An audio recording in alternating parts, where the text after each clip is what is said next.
Hello hello hello, mic check.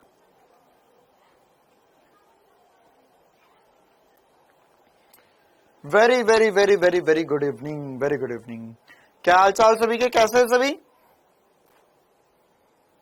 Very good evening बेटा, very good evening, very good evening.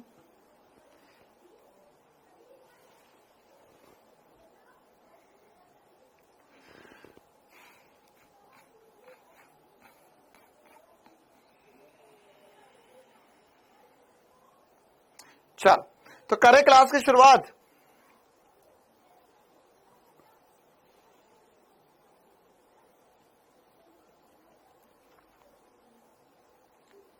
चलो okay. हाँ, तो हम पिछली क्लास में प्रक्षेप गति पढ़ना शुरू कर चुके थे।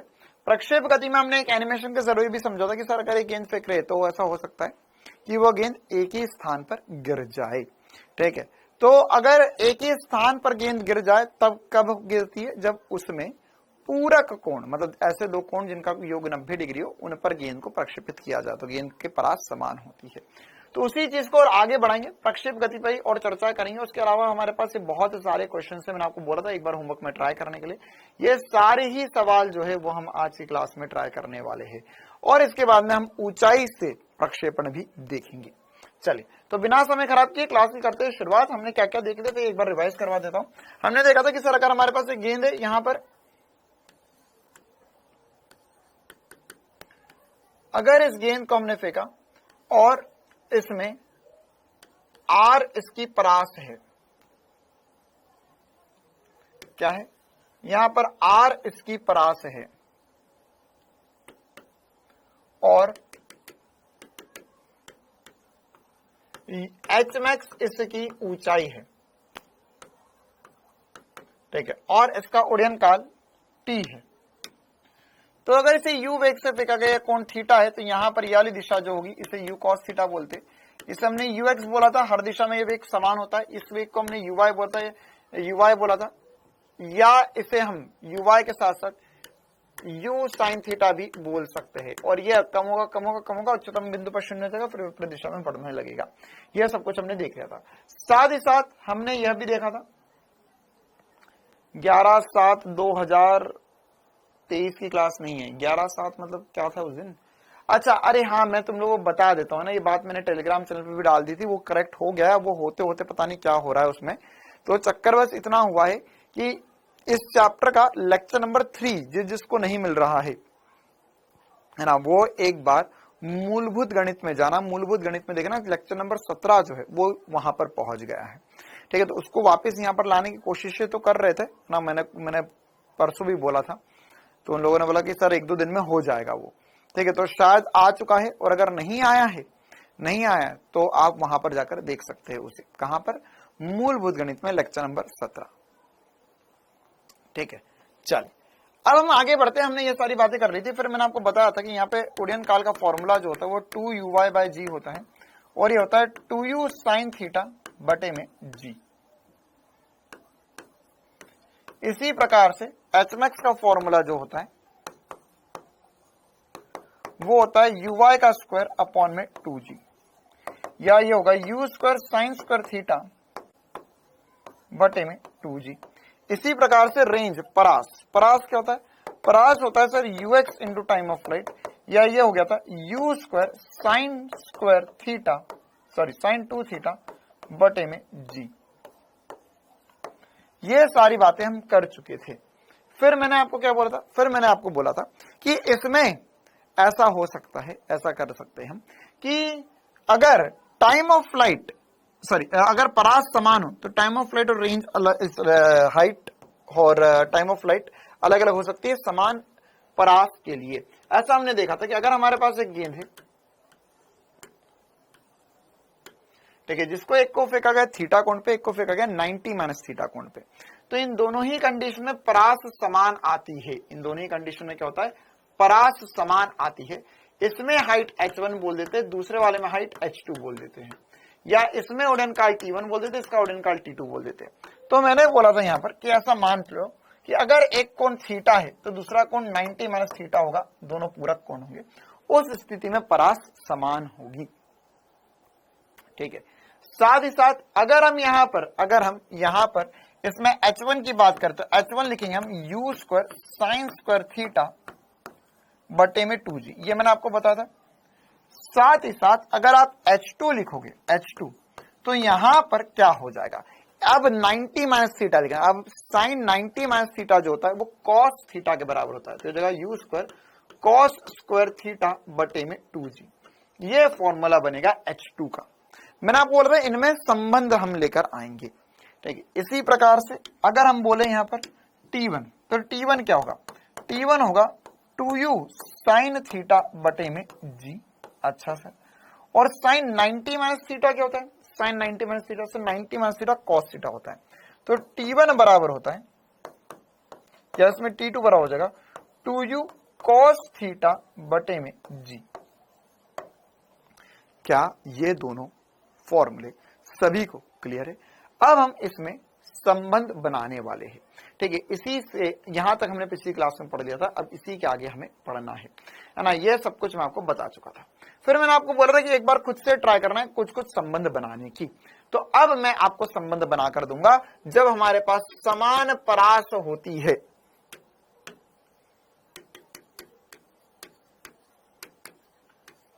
समान परास,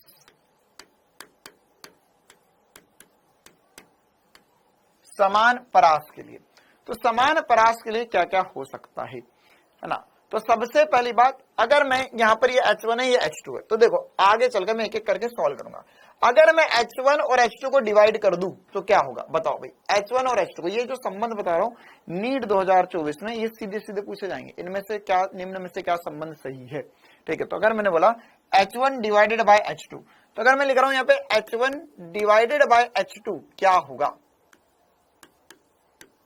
h1 डिवाइडेड बाय h2, तो sir h1 divided by h2 करेंगे तो 2g से 2g कट जाएगा, u स्क्वायर से u स्क्वायर कट जाएगा, यहाँ पे साइन स्क्वायर थीटा बटे में कॉस स्क्वायर थीटा बचेगा, tan square theta, Lavkesh Rajput, very good बेटा। तो कितना हो जाएगा, ये हो जाएगा साइन स्क्वायर थीटा बटे में कॉस स्क्वायर थीटा, जिसे मैं लिख सकता हूं tan स्क्वायर थीटा के। पहला संबंध, पॉइंट नंबर 1। पॉइंट नंबर 2, अगर मैं h1 प्लस h2 कर दूं तो क्या बनेगा, कोई बता सकता है, h1 प्लस h2, सर ये रहा h1, ये रहा h2, इनको जोड़ देते हैं, इनको जोड़ देते हैं, तो इनको जोड़ेंगे तो क्या होगा, ये होगा u square by 2g, u square by 2g, दोनों के पास है, इसके पास है साइन स्क्वायर थीटा, इसके पास है कॉस स्क्वायर थीटा, तो sine square theta plus cos square theta 1 होता है। क्या बोल रहा हूं मैं, ये हो जाएगा u square sign square theta बटे में 2g plus u square cos square theta बटे में 2g। तो अगर मैं इनमें से u स्क्वायर बाय 2g को कॉमन ले लूं तो बेटा यहां पर अंदर बचेगा sine square theta plus cos square theta, तो sine square theta plus cos square theta 1 होता है, तो यहां से बचेगा u स्क्वायर बाय 2g, कितना बचेगा, u स्क्वायर बाय 2g।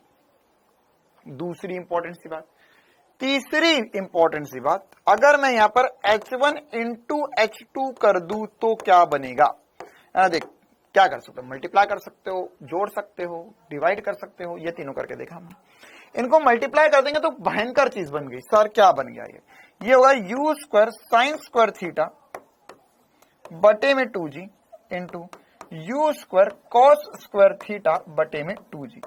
अब बहुत ध्यान से इसे देखना, देखो ये u का स्क्वायर 2 बार है, साइन स्क्वायर है, कॉस स्क्वायर है, 2 2 बार है, g 2 बार है, तो मैं इसे लिख सकता हूं u square sine theta cos theta बटे में 2g का स्क्वायर, पूरे पे स्क्वायर लगा दिया मैंने, पूरे पे स्क्वायर लगा दिया, क्यों, क्योंकि देख साइन स्क्वायर है, कॉस स्क्वायर है, u स्क्वायर 2 बार है, तो u स्क्वायर 2 बार पूरे का स्क्वायर होगा, 2g 2 बार था, पूरे का स्क्वायर हो गया।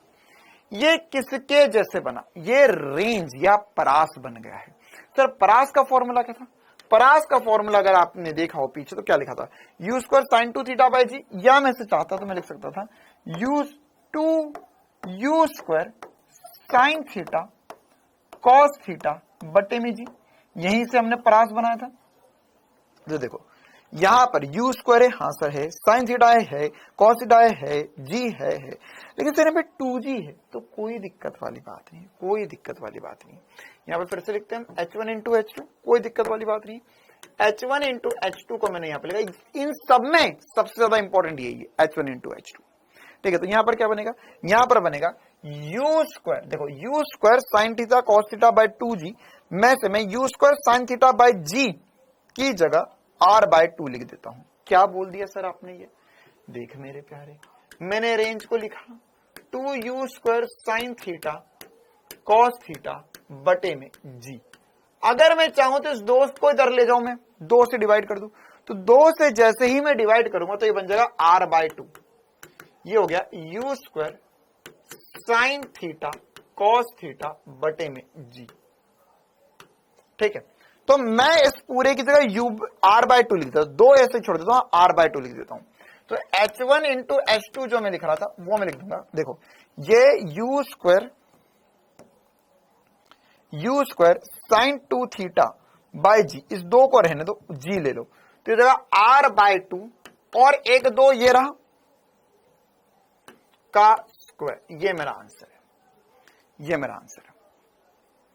ठीक है, तो ये इसका डेरिवेशन याद रखने की जरूरत नहीं है, आप सीधे सीधे इक्वेशन भी रट सकते हो आखिरी वाली, h1 इंटू h2 जो होगा वो r बाय 4 का स्क्वायर होगा। ठीक है, इसको इस रूप में भी पूछा जा सकता है एग्जाम में, या वर्गमूल इधर भेज दो तो हो जाएगा under root h1 into h2 under root h1 into h2 और 4 इधर मल्टीप्लाई करके बोल दिया r के बराबर। यह आंसर है, ये बहुत ज्यादा इंपॉर्टेंट है ना, ये आपको नीट 2024 में पूछा जाएगा। सीधे सीधे बोलेंगे कि अगर पूरक कोण है तो एक के लिए हाइट h1 है, एक के लिए हाइट h2 है, तो इसमें से कौन सा संबंध सही होगा, तो हम बोलेंगे सर यहां पर ये हम बोलेंगे 4 अंडर रूट h1 h2 बराबर होगा r के। क्लियर है, तो ये सारे ये तीनों संबंध जो थे वो h1 h2 को लेकर संबंध थे। अब ऐसे ही संबंध हम बना सकते हैं t1 t2 के, तो मुझे लगता है आप लोग कर पाओगे। t1 plus t2 sorry t1 divided by t2, t1 का स्क्वायर प्लस t2 का स्क्वायर, ऐसे दो संबंध बना सकते हैं t1 t2 को लेकर। हाँ, इससे रेंज निकाल सकते लेकिन इससे रेंज निकालेंगे नहीं कभी भी हमें ना, अगर पूरा कोण है तो h1 h2 तो पता होगा तभी तो रेंज निकलेगी। ठीक है, तो रेंज इससे क्यों निकालेंगे, इससे कभी नहीं निकालेंगे रेंज हम, वैसे संबंध हमें पता होना चाहिए। चलिए आगे बढ़ते हैं, हम t1 t2 के लिए भी बात कर लेते हैं। तो अगर मैं t1 t2 के लिए बात करूं, अलग रंग के पेन से लिख देते हैं, इससे लिख देते हैं। तो अगर मैंने बोला t1 डिवाइडेड बाय t2 क्या होगा, तो sir t1 divided by t2 tan theta हो जाएगा, क्योंकि ये sin थीटा है cos थीटा। तो 2u से 2u कट जाएगा, g से g कट जाएगा, जब डिवाइड करेंगे तो क्या बचेगा, sin थीटा बटे में cos थीटा, जिसे मैं बोल सकता हूं tan थीटा। ठीक है, इसी प्रकार से अगर मैं बोलूं ये कौन क्या खा लिया, कौन है ये, ओ हो हर्षिका द्विवेदी, बेटा कल आपने खाना इंसानों वाला नहीं खाया, ओ हो कैसे काम चलेगा, आपको सब्जी रोटी दी गई थी खाने के लिए, दाल चावल दिए गए थे खाने के लिए, आपने इंसानों का खाना क्यों छोड़ दिया, किसके पेट का भोजन छीन लिया आपने। हाँ बेटा, किसके पेट का भोजन छीन लिया, आपके घर में इंसानों के अलावा और कौन है जिसका खाना आपने खा लिया। बोला था मैंने भूसा वूसा नहीं खाना है, दिमाग में आधा वही भर जाता है। मैंने क्या बोला था बेटा आपको, ये वाला फॉर्मूला कब पढ़ा था हमने, r tan थीटा बराबर 4h, ये किसके लिए पढ़ा था। हाँ सर ये भी तो हो सकता है, वो बोली सर ये गलत है ये सही है, बहुत बढ़िया। क्या पढ़ रहे हैं हम, क्यों पढ़ रहे हैं हम, किसके लिए पढ़ रहे हैं हम, नहीं सर सब भाड़ में जाए, हमें तो कुछ भी उठपटांग सी बातें करनी होती है। मूर्ख, ये हम क्या पढ़ रहे हैं ना, इसीलिए मैं कभी कभार ऐसा सोचता हूं तुम्हारी क्लास छोड़ू ही ना, है ना। कभी कभार मेरा मन करता है कि तुम्हारी क्लास खत्म ही ना करूं, एक बार में एक पूरा चैप्टर ही खत्म कर दूं, क्योंकि ये मैंने पिछली बार में पढ़ा है इतनी मेहनत करके, अब गई भैंस पानी में। क्यों? क्योंकि 2 दिन तो तुमने मजे काट लिए जिंदगी के, काटे मजे। हाँ भाई, कितने 2 दिन मजे काट लिए जिंदगी के, क्योंकि तुम भूल गए मैंने क्या बोला था पिछली क्लास में। तुम सब भूल गए मैंने पिछली क्लास में क्या बोला था। ये वाला फॉर्मूला किसके लिए बताया था मैंने, और ये क्या पढ़ा रहा हूं मैं? क्या केवल जो मैं पढ़ाता हूं मुझे ही याद रहता है? क्या मैं अपने आप का रिवीजन करने के लिए तुम्हें पढ़ा रहा हूं? क्या लगता है तुम लोगों को? क्या मैं इसलिए यहां पे आके सारे फॉर्मूले बोल देता हूं? क्या मैं आके सारी चीजें इसलिए बता देता हूं ताकि मुझे याद रह जाए सब कुछ?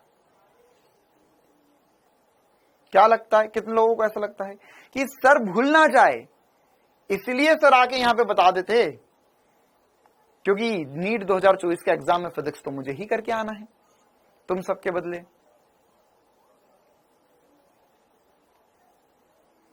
ये किसके लिए बताया था बेटा मैंने? क्या बता रहा हूं, क्या पढ़ा रहा हूं मैं, क्यों पढ़ा रहा हूं मैं?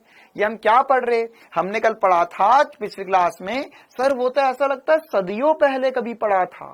हाँ, क्यों? क्योंकि 2 दिन हमने जिंदगी के बहुत मजे काटे, है ना। 2 दिन बढ़िया मजे काटे। हमको लगता है छुट्टी है ना। एक बार अभी थोड़े दिन पहले एक छोटे से चूजे का फोन आया था, है ना, जो छोटे छोटे चूजे होते हैं ना, जो कक्षा 11वीं में आ जाते हैं। उसका एक दिन मेरा एक पता नहीं कहां से मेरा नंबर मिल गया, बोलता सर मैं आपका बहुत बड़ा फैन हूं, आपकी हर क्लास देखता हूं। मैंने बोला बहुत बढ़िया बेटा। मतलब क्या हुआ, क्या समस्या आ गई? बोलता सर मुझे है ना थोड़ा थोड़ा बीच में कभी समझ नहीं आ रहा है। मैंने बोला क्या हो गया, ऐसा क्या समझ नहीं आ रहा है तुझे? तो बोलता है सर मैं पढ़ रहा था और पढ़ते पढ़ते ना मेरी कुछ क्लासेस छूट गई, तो मतलब जो क्लासेस छूट गई वो पढ़ ले। तो हाँ सर वो भी मैं पढ़ रहा हूं, लेकिन जो पुरानी क्लासेस है उसके साथ साथ नई क्लासेस भी पढ़ रहा हूं। तो नहीं नहीं बेटा, लाइन बाय लाइन पढ़ना पड़ेगा। फिर मैं उससे जानना चाहे कैसे पढ़ रहा है, मैं भी तो देखूं। तो बोलता है सर मैंने मूलभूत गणित पढ़ लिया था, लेकिन फिर उसमें मेरा इंटीग्रेशन डिफरेंशिएशन छूट गया, उसके बाद में मैंने मात्रक और मापन पढ़ लिया, फिर सरल रेखा में गति छूट गया। अब समतल में गति आप पढ़ा रहे हो, लेकिन आप तो पढ़ा रहे हो लेक्चर नंबर 7। तो मैंने बोला बीच का पढ़ा? तो बोलता नहीं सर मैंने सोचा कि एक काम कर लेता हूं, सर के साथ साथ चलता हूं। तो बोला बहुत बढ़िया। बोलता कि सर लेक्चर नंबर 7 पढ़ लेता हूं मैं, फिर मैंने सोचा लेक्चर नंबर 6 पढ़ लूंगा, लेक्चर नंबर 5 पढ़ लूंगा, लेक्चर नंबर 4 पढ़ लूंगा। ऐसा सर आप पढ़ाते जाओ, आपका भी देख लेता हूं और एक पुराना भी देख लेता हूं मैं। मैंने तू तो शक्तिमान है बेटा, तुझे नासा वाले ढूंढ रहे, ऐसा कैसे कर सकता है ये बच्चा? बीच में से कहीं भी कुछ भी जाके पढ़ लेता है, फिर पुराना पढ़ लेता वो भी समझ में आ जाता है इसे, फिर और पुराना पढ़ लेता वो भी समझ में आ जाता है इसे। ये तो भविष्य जानता है लोगों का, क्योंकि तू भविष्य पढ़ लेता, तेरे को भूतकाल नहीं पता, भविष्य काल देख लिया तूने। फिर बोला कि यार तेरी तो हफ्ते में 4 दिन क्लास होती, बाकी दिन क्या करता है? तो बोल रहा था कि सर 2 दिन तो छुट्टी होती है। तो मैंने बोला बेटा 2 दिन नहीं 3 दिन छुट्टी होती है, संडे भी होता। बोला सर संडे तो बचपन से छुट्टी चल रही है मेरी। बोला अच्छा चल ठीक है, 2 दिन छुट्टी होती है तो क्या करता है? बोलता सर उस दिन तो छुट्टी होती है ना। तो ना हाँ छुट्टी होती है, लेकिन क्या करता है उस दिन? तो सर छुट्टी वाले दिन थोड़ी ना पढ़ता है कोई। मैंने बोला बस यही बहुत बढ़िया है ना। अगले साल तुझे नीट के एग्जाम देने की जरूरत नहीं है, नीट वाले खुद आएंगे तेरे घर, एनटीए वाले खुद आएंगे तेरे घर, बोलेंगे बेटा तू फॉर्म भी मत भर, तू ऐसे ही चल हमारे साथ। वहां पे मरीजों की भी जरूरत है डॉक्टर के साथ। तो इसलिए है ना, जो संडे या जो छुट्टी का समय होता है उस समय में आपको चीजें से बर्बाद नहीं करना, समय बर्बाद नहीं करना है। ठीक है, कुछ बच्चे बोलते सर हमारा टाइम मैनेज नहीं हो पा रहा है, मोटिवेशन दे दो। क्या मोटिवेशन दे दूं मैं तुम्हें? क्या मोटिवेशन दे दूं? क्या करोगे ऐसे मोटिवेशन का? 2 रुपए की चॉकलेट खानी है तुम्हें मोटिवेशन की? 2 मिनट का मोटिवेशन? मोटिवेशन कुछ नहीं होता है ना। जिसको पढ़ना होता है वो पढ़ाई लिखाई पर ध्यान देता, पढ़ाई वढ़ाई कर लेता, आगे बढ़ जाता, खुद भी सुखी रहता, दुनिया में लोगों को भी सुखी करता है ना। अगर आप लोगों को लगता है कि मोटिवेशन कहीं बाहर से आ जाता है, या मेरे को टाइम टेबल। अच्छा, एक बच्चे ने ना मुझे, अब वो बच्चे का नाम नहीं बताऊंगा मैं, अभी पिछली क्लास में अपन वो पढ़ रहे थे ना, वो ग्रास ऑफर वाली बात, पोपटिया वाली बात। पोपटिया मतलब हमारे गांव में तो पोपटिया बोलते हैं उसको, याद है? याद है, पिछली क्लास में बता रहा था, तुम लोग बोल रहे थे कि नहीं सर टिड्डा बोलते हैं। तो एक बच्चे ने मुझे उसका व्हाट्सएप पे फोटो भेजा और उसके नीचे कॉपी पर उसका टाइम टेबल बना हुआ था। उसमें लिखा हुआ था इतनी बजे से इतनी बजे तक ये करना है, इतनी बजे से इतनी बजे तक ये करना है, इतनी बजे से इतनी बजे तक ये करना है। और वो कीड़ा उसके टाइम टेबल पे आके बैठ गया, उसने फोटो खींच के, हाँ टिड्डी टिड्डी, हाँ बहुत टिड्डा टिड्डी जो भी बोलते हैं आपके घर में, तो उसने उसकी फोटो खींच के भेजी, लेकिन उसके पीछे उसका टाइम टेबल बना हुआ था। तो मैंने बोला ये टिड्डा भी इसके टाइम टेबल पे जाकर बैठ गया, बोले इससे तो हो नहीं पा रहा, मैं इस पे ही बैठ के आराम कर लेता हूँ थोड़ा ना। टाइम टेबल बनाना, बाहर मोटिवेशन ढूंढना, या सर मेरा तो पढ़ाई में मन नहीं लगता, मैं क्या करूं, या सर मेरा तो दूसरी जगहों पे ज्यादा मन लग जाता है, सर मेरे को तो इंस्टाग्राम चलाने में ज्यादा मजा आ जाता है, सर मैं तो यूट्यूब खोलता हूं थोड़ी देर, मैंने सोचा मोटिवेशनल वीडियो देखूं, सर 2 घंटे बाद देखता हूं कि मैं इधर उधर के शॉर्ट्स देखे जा रहा हूं, मैं इधर उधर के वीडियो देखे जा रहा हूं, मैं इंस्टाग्राम की रीलें देखे जा रहा हूं। तो अगर आपके जीवन में इसमें से कोई भी घटना हो रही है तो 2 चीजें हो सकती है, या तो सुधर जाओ या नीट का फॉर्म मत भरो, ठीक है? क्योंकि अगर दूसरी जगह तुझे मोटिवेशन ढूंढने जाना है, टाइम टेबल बनाना है, टाइम टेबल, कितने बच्चों ने टाइम टेबल बनाया है? कितने बच्चों ने टाइम टेबल बनाया है? टाइम टेबल बनाना, ये सब जो बातें हैं, ये सब जो बातें वो करता है जिसका सिलेक्शन से, सिलेक्शन को छोड़ के बाकी सबसे लेना देना, सिलेक्शन से दूर दूर तक कोई रिश्ता नहीं है।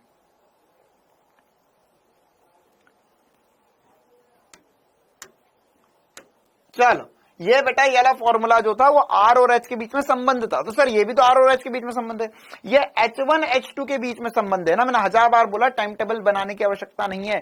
तुम कैसे पता कर सकते हो कि कल इतनी बजे तुम्हें ये खाना है? इंसान को प्यास भी दिन में प्यास भी हर वक्त अलग अलग समय पर लगती है। हर दिन ऐसा है क्या कि रोज 2 बजे पानी पीना है मुझे, हर रोज 4:30 बजे पानी पीना है, ये 1.5 गिलास पानी 4:30, अरे नहीं प्यास लगी भाई, नहीं पीना मुझे, आज ज्यादा प्यास लगी, ज्यादा पीना है मुझे। टाइम टेबल बनाओगे तो कभी ढंग से नहीं पढ़ पाओगे। हाँ देखो, एक बच्चे ने बिल्कुल सही सवाल पूछा, सर टाइम टेबल क्या होता है? बस बेटा तुझे पता नहीं करना है क्या होता है ये, है ना। ये सब उन बच्चों के काम है जो नीट में सिलेक्शन से दूर भाग रहे। पढ़ाई लिखाई करो, बस टारगेट सेट करके कर चलो कि कल मुझे 3 क्लासेस देखनी है, इसके अलावा अगर कोई क्लास छुट्टी है तो उसे देखना है, इतना तो होमवर्क करना है, ये सब कुछ करना है मुझे, बस। ठीक है, चलो भाई आ गया मोटिवेशन, कर ले पढ़ाई लिखाई। कौन कौन मोटिवेशन ढूंढ रहा था जिंदगी में अपने? देखो, अगर मैं यहां पर T1/T2 देखूंगा तो tan थीटा के बराबर होता है। इसी प्रकार से हाँ, इस संडे टेस्ट भी है। इसी प्रकार से अगर मैं T1 का स्क्वायर प्लस T2 का स्क्वायर देखूंगा, T1 का स्क्वायर प्लस T2 का स्क्वायर। कुछ बच्चे बोले थे सर बहुत दिन हो गया आपने मोटिवेट नहीं किया, मिल गया आज पूरा मोटिवेशन। T1 का स्क्वायर प्लस T2 का स्क्वायर, टेस्ट में सब कुछ आएगा, सब कुछ आएगा। पिछला टेस्ट हुआ था उसके बाद से जो जो पढ़ाया है ना, सरल रेखा में गति का ग्राफ वगैरह सब बचा हुआ था, अपेक्षित गति वो सब कुछ आएगा, और समतल में गति सदिश वगैरह जो सब कुछ पढ़ाया यह आएगा। वैसे मुझे लगता है इस संडे टेस्ट नहीं, तुम्हारा अगले संडे टेस्ट, बैच 2 का इस संडे टेस्ट है। एक बार मैं कंफर्म कर दूंगा, जहां तक मुझे लगता है इस संडे तुम लोगों का टेस्ट नहीं है। तुम लोगों का अभी 1 संडे पहले ही हुआ था ना, मैं बता दूंगा तुम्हें। चलो, तो यहाँ पे T1 का स्क्वायर प्लस T2 का स्क्वायर होगा, तो ये कितना हो जाएगा? ये सर इसका स्क्वायर करके जोड़ देते हैं हम, तो इसका स्क्वायर करके जोड़ोगे तो हो जाएगा 4, 2 का वर्ग 4, U का वर्ग U square sign square theta बटे में G का स्क्वायर। देखो U का स्क्वायर, 2 का स्क्वायर, G का स्क्वायर, साइन का स्क्वायर, साइन स्क्वायर थीटा हो गया। अब plus 4U square cos square theta बटे में G का स्क्वायर। तो इस पूरे में से 4U का स्क्वायर कॉमन हो जाएगा। अब मैं नहीं लिख रहा आगे कि sign square theta plus cos square theta 1 होता है, चलो लिख देते हैं, वरना 2 तो है ही हमारे बीच में। 4 लोग क्या कहेंगे, मुझे उनसे डर नहीं लगता, मुझे डर लगता है भाई साहब दो बच्चे क्या पूछ लेंगे, sign square theta plus cos square theta कहां गया, 1 होता है वो। चलो आगे बढ़ते हैं, आगे बढ़ते हैं। ये कुछ बेसिक से बातें थी जो पिछली क्लास में मैंने छोड़ दी थी आपके लिए ट्राई करने के लिए, लेकिन अब से कुछ नहीं छोड़ूंगा मैं कभी भी, भले ही 11-12 बजे तक रात को पढ़ाना पड़े। तो ये सारी बातें हमने पिछली क्लासेस में कर ली थी। अब हमें कुछ सवाल करने थे, ये वाले बहुत सारे सवाल थे, मैंने होमवर्क में दिए थे। ये वाले ऐसे कैसे सवाल क्लास में भी थे, ऐसे कैसे सवाल होमवर्क में भी आपको दिए गए थे, ऐप में भी, ठीक है। तो यहां पर उन्हीं सारे सवालों को हम ट्राई करते हैं। T1 इंटू T2, हाँ T1 इंटू T2 2R/G होता है, ये बिल्कुल सही बात है। T1 इंटू T2 भी निकाल सकते हैं, हमने T1 इंटू T2 नहीं निकाला। आप चाहो तो लिख लो T1 इंटू T2, इन दोनों को मल्टीप्लाई करोगे तो इन दोनों को मल्टीप्लाई करोगे तो रेंज बनेगा, है ना, तो 2R/G बनेगा। ये एक बार मल्टीप्लाई करके देख सकते हो आप सभी।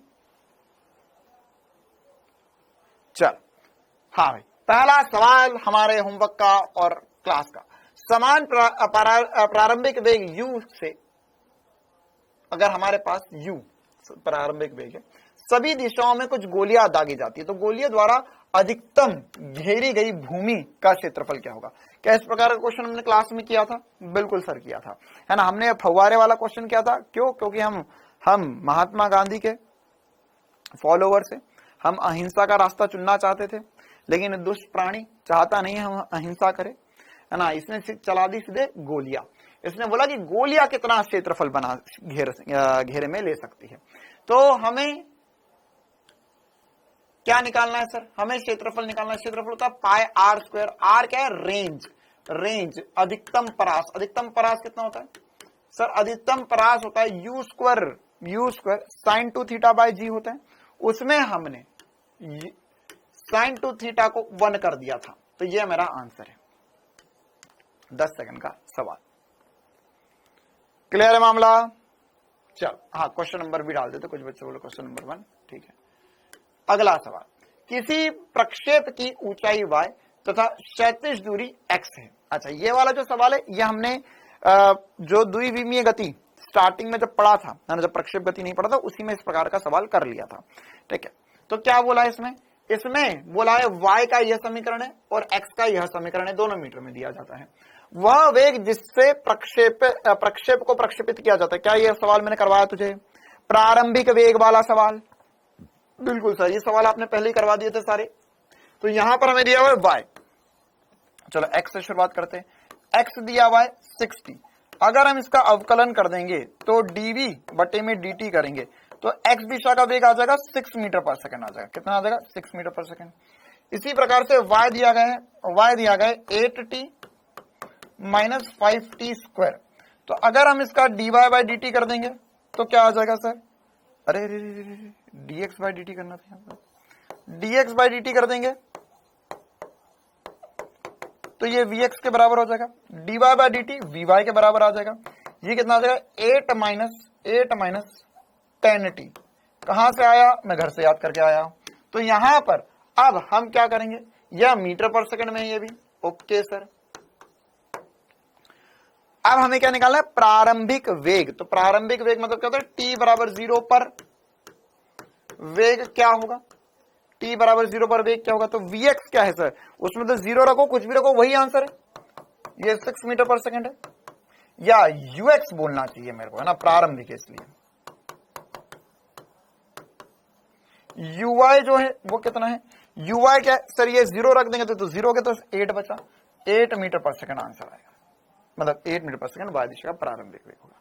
हमें क्या निकालना है? कोण। जो भी पूछे सब कुछ निकाल सकते हैं ना, अगले वाले में हमसे इसमें कोण वगैरह भी पूछ सकता है। मैं सबको, अब देखो यार, अगर मुझे प्रारंभिक वेग x और y का पता चल गया कि मैं इस दुनिया में सब कुछ निकाल के दे सकता हूं इसे, हाँ या ना? परिमाणी प्रारंभिक वेग क्या हो जाएगा सर? u बराबर हो जाएगा √8 का स्क्वायर प्लस 6 का स्क्वायर। क्या ये 10 मीटर पर सेकंड आ जाएगा? tan थीटा पूछता प्रारंभिक कोण, तो ये होता है सर uy बटे में ux, या प्रारंभिक कोण कितना हो जाएगा सर? y दिशा का प्रारंभिक वेग है 8 बटे में 6, ये होगा 4 बटे में 3। 4 बटे में 3 कोण का मान 53 डिग्री, टैटू वाला ट्राइंगल। क्या कर सकते हैं अब सभी बच्चे इसमें सब कुछ? इसी प्रकार का सवाल हमने पहले भी किया था। ओके, सवाल नंबर 3। और बब हाँ, वैसे ये नीट 2020 या 21 का, ये नीट का प्रीवियस ईयर सवाल है ना, नीट का सवाल है, 20 या 21 का सवाल है। सवाल में बोला एक प्रक्षेप को प्रारंभिक वेग 6 i cap plus 8 j cap के साथ प्रक्षेपित किया जाता है, तो इसका परास का मान क्या होगा? परास का मान क्या होगा? विनय कुमार बेटा, मैंने क्या बोला तुझे? तूने सुना नहीं है ना? मेरे को फिजिक्स नहीं आती है, मेरे को जो भी चीज नहीं आती वो मैं घर से याद करके आता हूं। तो मैंने यहां पर याद कर कर आया था कि जब जैसे ही 5t का स्क्वायर होगा तो उसके नीचे 10t लिखना है। इस क्लास में बाकी किसी को समझ में आ गया हो तो उससे समझ लेना प्लीज, है ना। बाकी ये मैं तो याद करके आता, 5t स्क्वायर होगा तो 10t लिख दूंगा मैं से। चलो, अब हमें यहाँ पे परास क्या होगी ये समझना है। तो परास कैसे निकाल सकते हैं सर? हमें क्या दिया? प्रारंभिक वेग दिया हमें। एक्चुअल में यूएक्स दिया हुआ, बहुत ही भला आदमी है। यूएक्स दिया हुआ 6 मीटर पर सेकेंड, यूवाई दिया हुआ 8 मीटर पर सेकेंड। 6 मीटर पर सेकेंड, 8 मीटर पर सेकेंड, ठीक है। अब यहां पर क्या है? और रेंज, परास होता है sir UX into time of flight. देख, 2 u स्क्वायर साइन 2 थीटा वाला फॉर्मूला लगाने का कोई मतलब ही नहीं बनता। कौन मुझे दिया नहीं है, मैं खाए को फकर की मजदूरी करूं वहां पे। प्रारंभिक वेग दे दिया बस, तो इसका यूज करेंगे हम। ये लिखेंगे 2 ux uy बटे में g, ये आंसर आ गया हमारा, ठीक है। तो रेंज क्या हो गया? रेंज हो गया 2 इंटू ux कितना है सर? 6 इंटू 8/10, ये आंसर है। 10 इंच करना है रे बाबा, हाँ तो मल्टीप्लाई कर लो सबको। 9.6 आ रहा है, बहुत बढ़िया। 9.6 metre is the correct answer for this question. Let's move to question number 4। Question number 4, यह है मजेदार सवाल। एक गेंद जिसकी प्रारंभिक गतिज ऊर्जा E है, अच्छा, 45 डिग्री कोण पर फेंकी जाती है, तो पथ के उच्चतम बिंदु पर इसकी गतिज ऊर्जा क्या होगी? ठीक है, ऐसे ही हमें संवेग भी बोल सकते हैं। हम बोल सकते हैं फेंका गया प्रारंभिक संवेग P है, तो उच्चतम बिंदु पर संवेग क्या हो जाएगा? ठीक है, तो कैसे करेंगे? सबसे पहली बात तो ये समझ लेते, ऊर्जा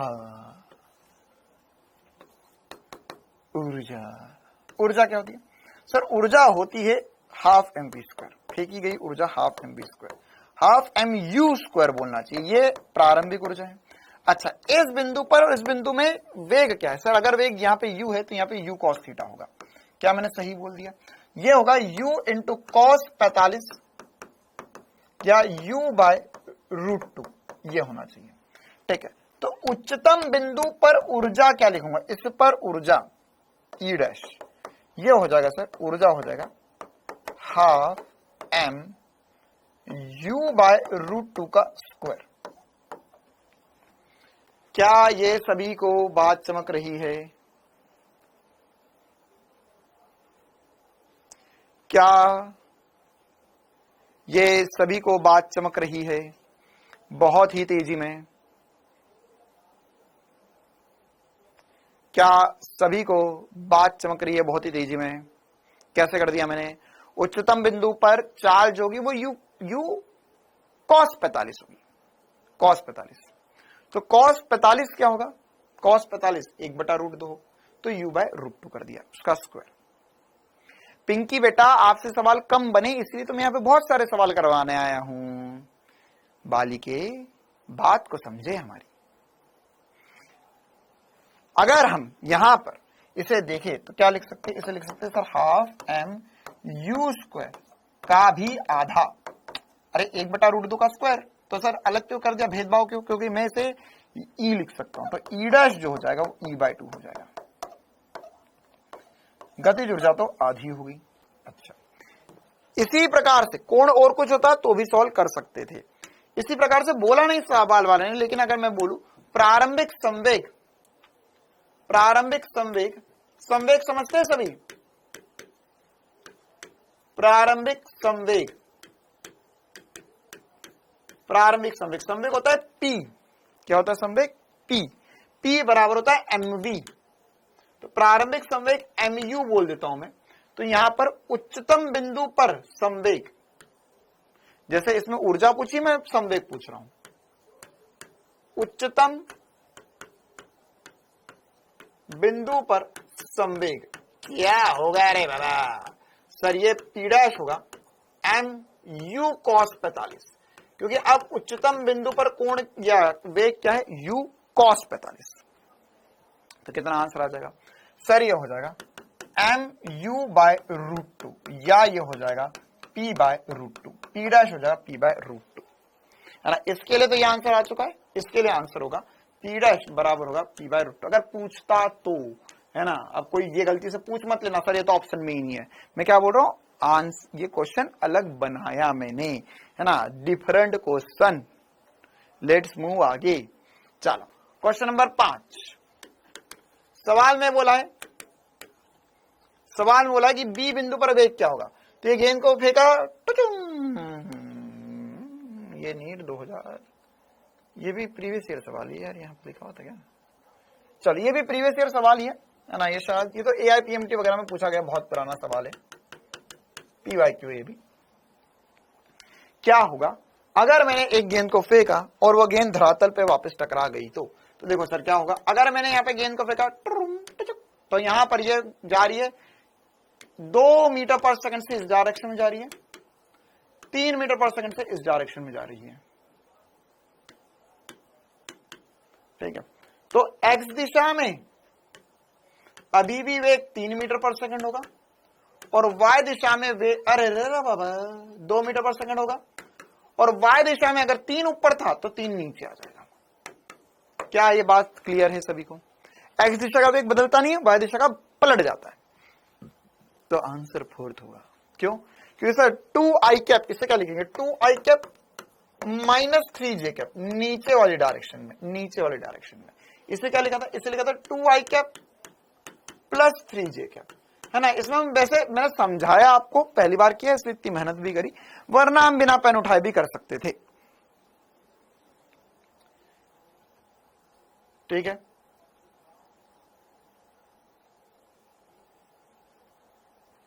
अंतिमा सोनी क्लास में बात करेंगे। बेटा बातें हो गई, आप लेट हो गए क्लास में आने में, मैंने बातें कर ली है। चलो तो ये वाई दिशा में देखो, अच्छा आप चाहते हो तो ऐसा भी कर सकते थे, कैसा कर सकते थे यहां पर बिना पेन उठाए कि सर ये तो पता है मुझे एक्स का तो बदलेगा नहीं, तो वो वाला ऑप्शन जिसमें 2i कैप, हाँ ये वाला ऑप्शन। अच्छा ये दोनों तो सेम ही लिखा हो तो वेग तो बदलेगा, वाई दिशा में पलट जाएगा, तो ये आंसर हो गया बिना पेन उठाए। अर्चना वेरी गुड। चलो क्वेश्चन नंबर 5 की बात क्वेश्चन नंबर 6 की तरह, किसी गेंद को ऊर्ध्वाधर दिशा से, नीट 2022 का सवाल है, तो क्या है,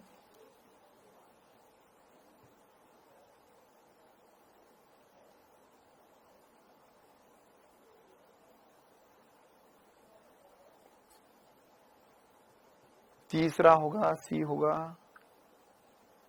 चलो देखो कैसे करेंगे। यहां पे बोला है गेंद को ऊर्ध्वाधर दिशा से 60 डिग्री के कोण पर 10 मीटर पर सेकंड से प्रक्षेपित किया जाता है। प्रक्षेप पथ की अधिकतम ऊंचाई पर अरे सार या तब मेरे का पता है, यू कॉस थीटा होता है, अभी हमने करा भी था, क्या होता है, अरे 45 आ गया, यू कॉस थीटा होता है।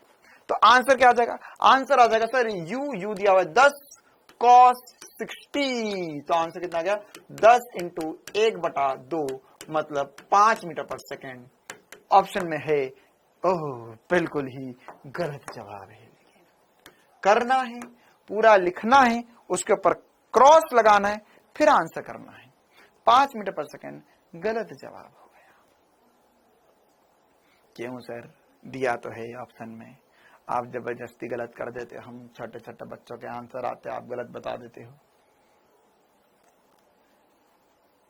कैसे आएगा, कैसे आएगा। देखो एक्चुअल में उसने क्या बोला, ऊर्ध्वाधर दिशा से 60 डिग्री का कोण, मतलब क्या हुआ सर जी इसका मतलब ये हुआ कि यहाँ पर है ना, हमने जो क्वेश्चन पढ़ा, जो सवाल में पूछा, जो हम पढ़ के आए, उसमें झूल हो गया। हमने ये पढ़ा कि गेंद को फेंकते हैं, यहाँ पर कोण होता थीटा, हमारे कोण किसका, 37 के साथ। कल ही जब परसों के दिन मैंने जब पहली बार ये पढ़ाई थी तो मैंने बोल दिया था कि 37 के साथ कोण है ये, तो ऊर्ध्वाधर के साथ कोण। अच्छा अभी हमें कोण दिया सर ऊर्ध्वाधर, मतलब ये वाला कोण 60 डिग्री दिया हुआ है, और हम जो फॉर्मूला करते हैं यू कॉस थीटा उसमें 37 के साथ कोण होता है। तो 37 के साथ कोण कितना है सर, 37 के साथ कोण है यू कॉस 30। क्यों, क्योंकि अब हमारे पास जो कोण होगा वो 30 डिग्री होगा, थीटा की जो वैल्यू होगी वो 30 डिग्री होगी। तो ये हो जाएगा u इंटू √3/2। अच्छा u का वैल्यू है 5 √3/2, सॉरी नहीं 10 √3/2,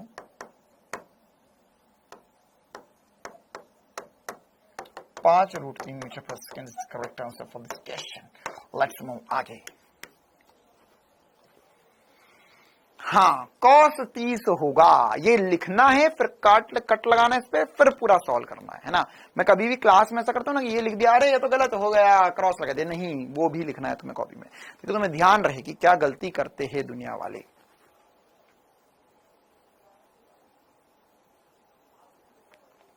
ये आवेश को क्या हो गया, अवशेष, क्या नाम था, नीचे निकल गया इसका नाम, कोई बात नहीं विनय बेटा, तुम इधर की बातों पर ध्यान मत दो। अच्छा अवनीश नाम था, हाँ विनय बेटा तो इधर की बातों पे ध्यान मत दे, है ना, चिंता मत करे। ये दुनिया उस पे हंसी है जिसने इतिहास रचा है ना। तो अगर आज दुनिया तुझ पे हंस रही है तो तू कल इतिहास रच सकता है। नहीं ये मैं सच बोल रहा हूं, ये दुनिया हमेशा उस पे हंसती है जिसने इतिहास रचा है। अच्छा चलो ये तो सेम ही क्वेश्चन है, अरे ये तो सेम सवाल है अभी जो हमने पीछे करा, ये क्वेश्चन सेम है जो हमने पीछे पढ़ा है। चलो क्वेश्चन नंबर 7, एक प्रक्षेप की उच्चतम ऊंचाई पर चाल प्रारंभिक प्रक्षेपण चाल की √3/2 गुना है, क्षैतिज तल में इसकी परास क्या होगी। ठीक है, क्षैतिज तल में इसकी परास क्या होगी। तो इसमें परास कैसे निकालेंगे, परास कैसे निकालेंगे, परास निकलेगी R बराबर होता है सर u² sin 2 थीटा बटे में g। और अगर तुम्हें मेरी बात ही मजाक लगती ना कि अरे सर ऐसा थोड़ा ना होता कि दुनिया जिस पर हंसती वो इतिहास रच देता है, मैंने लाइव एग्जांपल देखे बहुत सारे, 2-4 नहीं बहुत सारे। ठीक है, मेरे तो ऐसे दोस्त जिनके हम क्लास कॉलेज में मजे लेते रहते थे, आज वो सब यूएस में बैठे, फॉरेन में। देखो तो यहां पे R बराबर होता है u² sin 2 theta bye g। तो अब इसमें सर u के पदों में ही आंसर है, g के पदों में थीटा की वैल्यू नहीं पता, हमें थीटा की वैल्यू नहीं पता। तो थीटा की वैल्यू हम कैसे निकाल सकते हैं, थीटा की वैल्यू हम कैसे निकाल सकते हैं, देखो थीटा की वैल्यू कैसे निकलेगी, ये रही थीटा की वैल्यू। बोला है कि प्रारंभिक प्रक्षेपण चाल की √3/2 गुणा है उच्चतम बिंदु पर चाल। तो उच्चतम बिंदु पर चाल जो होती है सर वो u cos थीटा होती है। देखो ये वाली जो बात बोली ना, नहीं ये पूरी लाइन जो लिखी हुई है यहां से यहां तक, इस पूरे का मतलब है कि u cos थीटा जो है वो √3/2 u के बराबर है, √3/2 u के बराबर है, बस इतनी सी बात। तो यहां पर क्या होगा, यहां पर हमारे पास ये u cos थीटा बराबर है u √3/2 के, u ने u को मार दिया, cos थीटा जो है वह बराबर आ गया √3/2 के, या थीटा की जो वैल्यू है वो है 60 डिग्री के बराबर, अरे ना रे बा 30 डिग्री के बराबर। कितनों को ये बात चमक गई। तो अगर u की वैल्यू 30 डिग्री के बराबर है, या सॉरी कोण की वैल्यू 30 डिग्री के बराबर है, तो अब क्या करेंगे, अब हम सर वहां पे उठाकर रख देंगे ताकि हमें रेंज मिल जाए। तो रेंज का मामला जो होगा वो बनेगा u² sin 2 × 30 डिग्री बटे में g। तो ये कितना हो जाएगा, ये हो जाएगा u² sin 60 बटे में g। sin 60 कितना होता है, अरे बाबा √3/2 होता है, ये आंसर है। क्लियर है कहानी? आगे बढ़े, चलता है मामला। चल ओके। हाँ, नीट 2017 में इसी प्रकार का सवाल पूछा गया। क्या ये सवाल कर पाएंगे सभी? देखो, अब इस सवाल को प्रक्षेप गति से लेना देना नहीं है, लेकिन द्विविमीय गति का सवाल है। द्विविमीय गति का सवाल है। क्या? यदि किसी समय पर किसी कण के x तथा y निर्देशांक दिए गए हैं, x निर्देशांक दिया, y निर्देशांक दिया है, t बराबर 2 सेकंड पर त्वरण क्या होगा?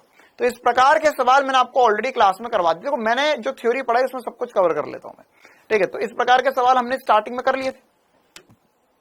हमें क्या निकालना है? त्वरण। तो हमें क्या दिया सर? x दिशा का विस्थापन या स्थिति और समय के मध्य संबंध दिया है 5t - 2t स्क्वायर, और y बराबर होगा 10t के। अच्छा, तो अब वेग निकालना है। तो वेग निकालने के लिए करना होता है अवकलन, ठीक है। तो अवकलन निकलेगा, अवकलन करेंगे, वेग निकलेगा vx, ये होगा सर dx बटा dt के बराबर। यह हो जाएगा, ये हो जाएगा, देखो 5, देख बेटा, t का अवकलन होता है 1 - 2 इंटू t का अवकलन हो, t स्क्वायर का अवकलन होगा 2t, है ना। यही मैंने पीछे भी करा था, इसलिए 10t आ गया। तो अब कितना हो जाएगा? ये हो जाएगा 5 - 4t, ये हो गया x दिशा का वेग।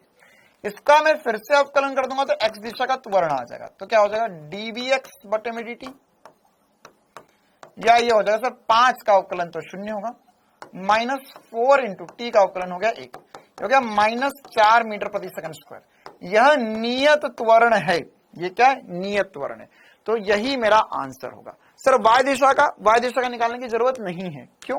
देखो, इस पूरे सवाल को हम ऐसे भी समझ सकते थे। एक बार पहले y दिशा में बता देता हूं। इसमें मैं अगर vy निकालूंगा तो vy बराबर होगा dy बटे में dt। इसका अवकलन करेंगे, हो जाएगा 10, t का अवकलन हो गया 1। इसी प्रकार से त्वरण निकालने जाऊंगा मैं y दिशा का, तो ये हो जाएगा सर अवकलन वेग का, और ये बन जाएगा 0। अच्छा, अब इस सबसे मैं क्या समझ सकता था? डायरेक्ट कैसे समझ सकता था?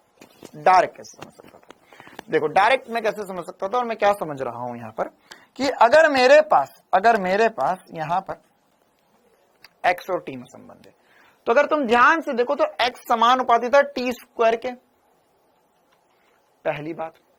दूसरी बात, y समानुपाती था t के।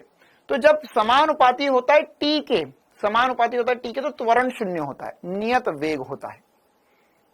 ये मैंने बहुत बार बताया, तो मैं सरल रेखा में गति से बताते आ रहा हूं ये बात में। और x समानुपाती है t स्क्वायर के, मतलब नियत त्वरण होगा। तो इसमें समय 2 सेकंड बस मुझे उलझाने के लिए दिया, इसका कोई यूज नहीं है, क्योंकि नियत त्वरण है। तो त्वरण नियत t बराबर 0, 2 बोले, 4 बोले, 10 बोले, हर सेकंड पे आंसर तो यही होगा, क्योंकि नियत त्वरण है। आगे बात समझ में? तो आंसर तो -4 आ गया। तो आप सीधे इसको देख सकते हो। देखो, x y दिशा का तो त्वरण तो 0 है, x दिशा का त्वरण ये रहा, और ये 2 है, तो 2 का स्क्वायर, 2 को 2 से मल्टीप्लाई कर लो। अगर ये 4t स्क्वायर होता तो 8 आंसर आ जाता, क्योंकि अवकलन करना है, दुगना होगा, बस इससे आंसर आ सकता है। हाँ, ऑल क्वेश्चन होमवर्क में थे, बिल्कुल इसी प्रकार के क्वेश्चन आपको होमवर्क में भी मिले होंगे। चलिए आगे बढ़ते हैं। नीट 2023 का एक बहुत ही जोरदार धमाकेदार सवाल। हमें बोला है कि किसी बंदूक से एक गोली 37 बोल दिया, बढ़िया, 30 डिग्री की दिशा में ऊपर की ओर 280 मीटर पर सेकंड से 280 मीटर पर सेकंड की चाल से दागी जाती है। गोली द्वारा तय की गई अधिकतम ऊंचाई क्या होगी? क्या सभी कर पाएंगे? कैसे करेंगे सर? एकदम आसान सवाल। x में x u square sign square theta बटे में 2g u 280 का वर्ग। सर ये देख के तो मैं तो डर गया। साइन स्क्वायर 30 का वर्ग बटे में 2 इंटू 10। ठीक है, बस इसे कर लो सॉल्व, आ जाएगा आंसर। कर पाओगे? सर जी की वैल्यू 9.8 रखनी है, ओके, जी की वैल्यू 9.8। देखो you got 280 into 280 280 into 280 into 1/2 into 1/2 बटे में 2 इंटू 9.8, ये आंसर है। ठीक है, ठीक है, 1000 आ रहा है, बहुत बढ़िया। ये 0 उड़ेगा तो ऊपर एक और 10 आ जाएगा। अब ये काटापिटी में करना शुरू कर दो। तो सर ये अगर देखे तो ये 2 इंटू 2 4 होता है, और 4 28 से सीधे सीधे कट जाएगा और यहां हो जाएगा 7। कितना आएगा? 7। ठीक है, अच्छा से इसी प्रकार से 7 जो है वह 98 से सीधे सीधे कट जाएगा और कितना बचेगा यहां पर बच जाएगा सर 114। ठीक है, और 14 इंटू 2 जो होता है वो 28 होता है, तो सब कुछ कट गया सर। 1 2 3 जीरो बचे, बस 3 zero. 1000 is the correct answer. 1 kilometre दूर गिरेगा या 1000 मीटर दूर गिरेगा, सॉरी ऊंचा ही जाएगा, ऊंचा ही जाएगा। क्लियर है मामला? आगे बढ़े। हाँ, 30 डिग्री को 0.5 लिखो या 1/2 लिखो, 1/2 लिखो तो जल्दी सॉल्व हो जाएगा, आसानी से सॉल्व हो जाएगा। चलिए आगे बढ़ते। ये वाला सवाल हमने कर लिया, हाँ ये वाला कर लिया आपने, ओके ठीक है, ठीक है। चलिए हाँ, अब हम आगे बढ़ते और हेडिंग डालते प्रक्षेप गति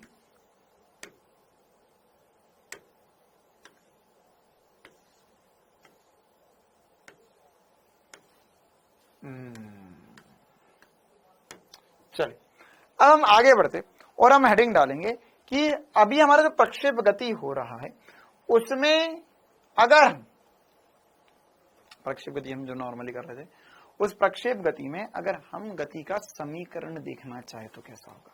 जैसे देखो स्टार्टिंग में जो मैंने तुम्हें एक सवाल करवा दिया उसमें हर कुछ कवर हो गया था, हर कुछ कवर हो गया था। ठीक है, तो अगर हम प्रक्षेप गति पढ़ रहे तो उसमें प्रक्षेप गति का समीकरण कैसे देते हैं। अवनीश गुप्ता क्या कह रहा है? अरे राय हो गया, बहुत बढ़िया बेटा। तुम कक्षा 12 विपिन सर से पढ़ा है, राय कर दिया इसने। देखो यहां पर प्रक्षेप गति का समीकरण, या इसे बोलते हैं इक्वेशन ऑफ प्रोजेक्टाइल मोशन।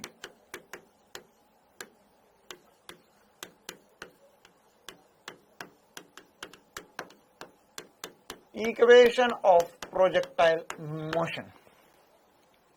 ठीक है, इक्वेशन ऑफ प्रोजेक्टाइल मोशन क्या होता है? अब अरे y बराबर x बराबर वाई स्क्वायर तो निकाला था उसमें हमने, अब हमें इसमें भी निकाल कर देखना होगा कि क्या इक्वेशन होती है। तो यहां पर अगर हम इसमें प्रक्षेप गति का समीकरण देखना चाहे तो क्या होगा। हमने देखा था x दिशा में सर गति का x दिशा में u बराबर होता है ux इंटू टी या u cos theta into T. इसी प्रकार से y दिशा में हमने देखा था uy into T minus half G T square, या हम चाहते से लिख सकते हैं u sine theta minus half G D का ई स्क्वायर। कितनों को ये याद है? कितनों को ये याद है? अरे ये बताया था एक्स दिशा और वाई दिशा में विस्थापन या स्थिति और समय के मध्य संबंध। ठीक है, तो अब क्या होगा? अब यहां पर चिंटू और मुन्नी नहीं दिखाई दे रहे, बस रुक जा, कल आएंगे। देखो तो अब यहां पर हमको क्या करना है? हमको टी हटाना। अरे सर यहाँ पर टी आएगा, हाँ ठीक है। तो हमको यहां से टी हटाना, बेसिकली क्या करना है हमको यहां से टी को हटाने का है रे बाबा। तो टी की वैल्यू उठाकर ऊपर से नीचे रख दो, कहानी खत्म हो गई। टी की वैल्यू उठाकर ऊपर से नीचे रख दो, कहानी खत्म हो गई। जैसे सर यहां पर अगर मैं टी की वैल्यू देखो तो ये y बराबर है u sine theta into T. ठीक है, देख ये x by U cos theta, X by U cos theta, ये टी है, minus half G X by U cos theta का स्क्वायर।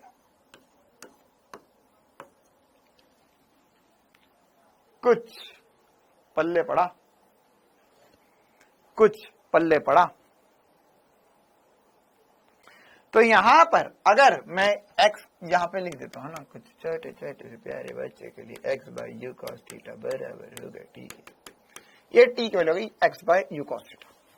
तो अगर मैं सॉल्व करूं तो ये u से u कट गया, तो y बराबर हो गया sine by cos tan theta, था x tan theta minus half G X square by U square cos square theta, G X square by 2u square cos square theta.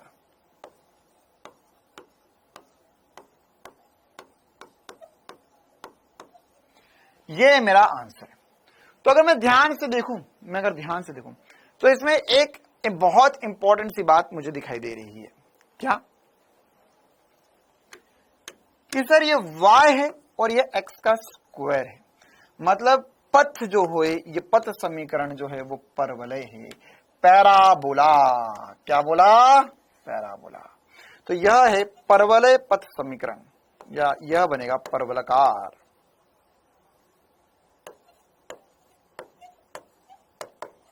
परवलकार मतलब अभी तक हम जो कर रहे हैं, मतलब क्या हुआ कि आज तक अभी तक जो हम पढ़ रहे थे, ये सारे पथ हमने बनाए, ये सारा पथ बनाया, ये पथ बनाया, ये पथ बनाया, ये पथ बनाया, जितने पथ वगैरह हमने बनाए वो सब कैसे है? वह सब परवलकार है। कैसे है? परवलकार है।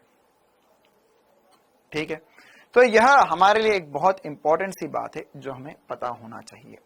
ठीक है, अच्छा सर परवलय पता कर गया, सर ये ऐसा कुछ आप बता सकते होगा, मतलब ये परवलय ही होगा हमेशा या क्या होगा? तो इसके लिए अगर आप चाहो तो एक बहुत गजब की बात बताता हूं आपको, मतलब आंखों ही आंखों में सवाल को देख के बता सकते हो, कण को देख के बता सकते हो कि तू कहां घूम सकता है, तू कहां कहां जा सकता है, सब कुछ बता सकते हो। ठीक है, जैसे मैं तुम्हें देख के बता सकता हूं कि तुम्हारे दिमाग में क्या क्या चल सकता है, क्या क्या चीजें तुम्हारे दिमाग में है और किन किन गलियों में तुम घूम रहे हो। तो वही वाली बात है, क्या है तुम्हारा पथ, वही पथ तुम इस कण का बता पाओगे, हर कण का बता पाओगे। ठीक है, तो कैसे बता सकते हैं? इसके लिए आपको त्वरण और वेग पता होना चाहिए, त्वरण और वेग की दिशा पता होना चाहिए।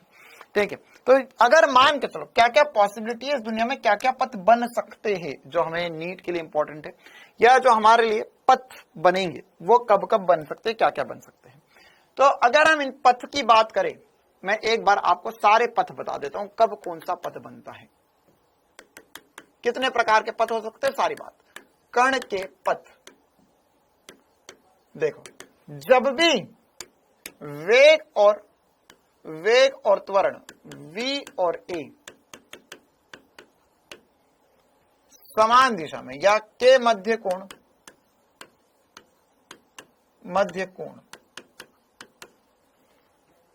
थीटा बराबर 0 डिग्री या 180 डिग्री होगा, 0 डिग्री या 180 डिग्री होगा, तब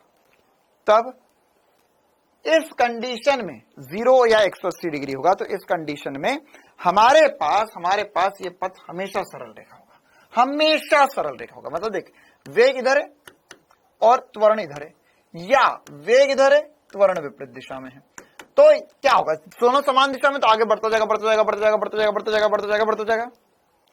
इसी प्रकार से वेग इधर है त्वरण इधर है, तो क्या होगा? सर जाएगा जाएगा जाएगा जाएगा जाएगा जाएगा जाएगा, रुकेगा, रुक कर वापस आ जाएगा, रुक कर वापस आ जाएगा। तो यह क्या होगा? यह जो होगा वह हम बोलेंगे कि यह सरल रेखा पथ होगा, सदैव सरल रेखा होगा।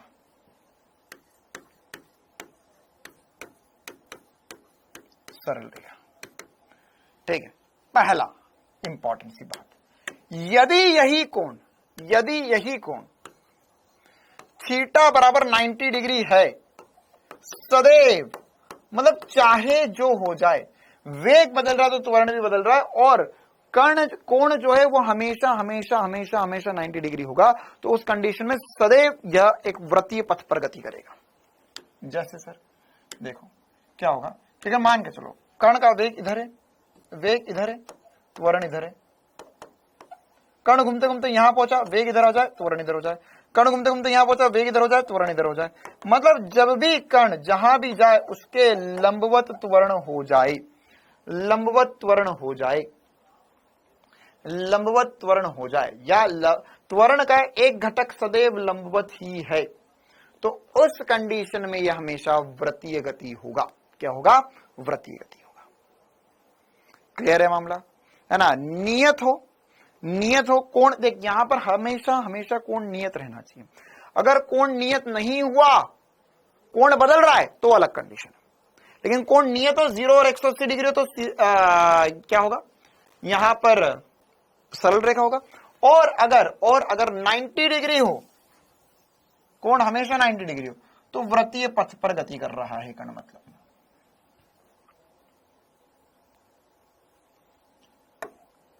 कैसे गति कर रहा है? वृत्तीय पथ पर। वेग इधर, त्वरण इधर, वेग इधर, त्वरण इधर, वेग इधर, त्वरण इधर। तो यह क्या? वृत्तीय पथ, सर्कुलर मोशन।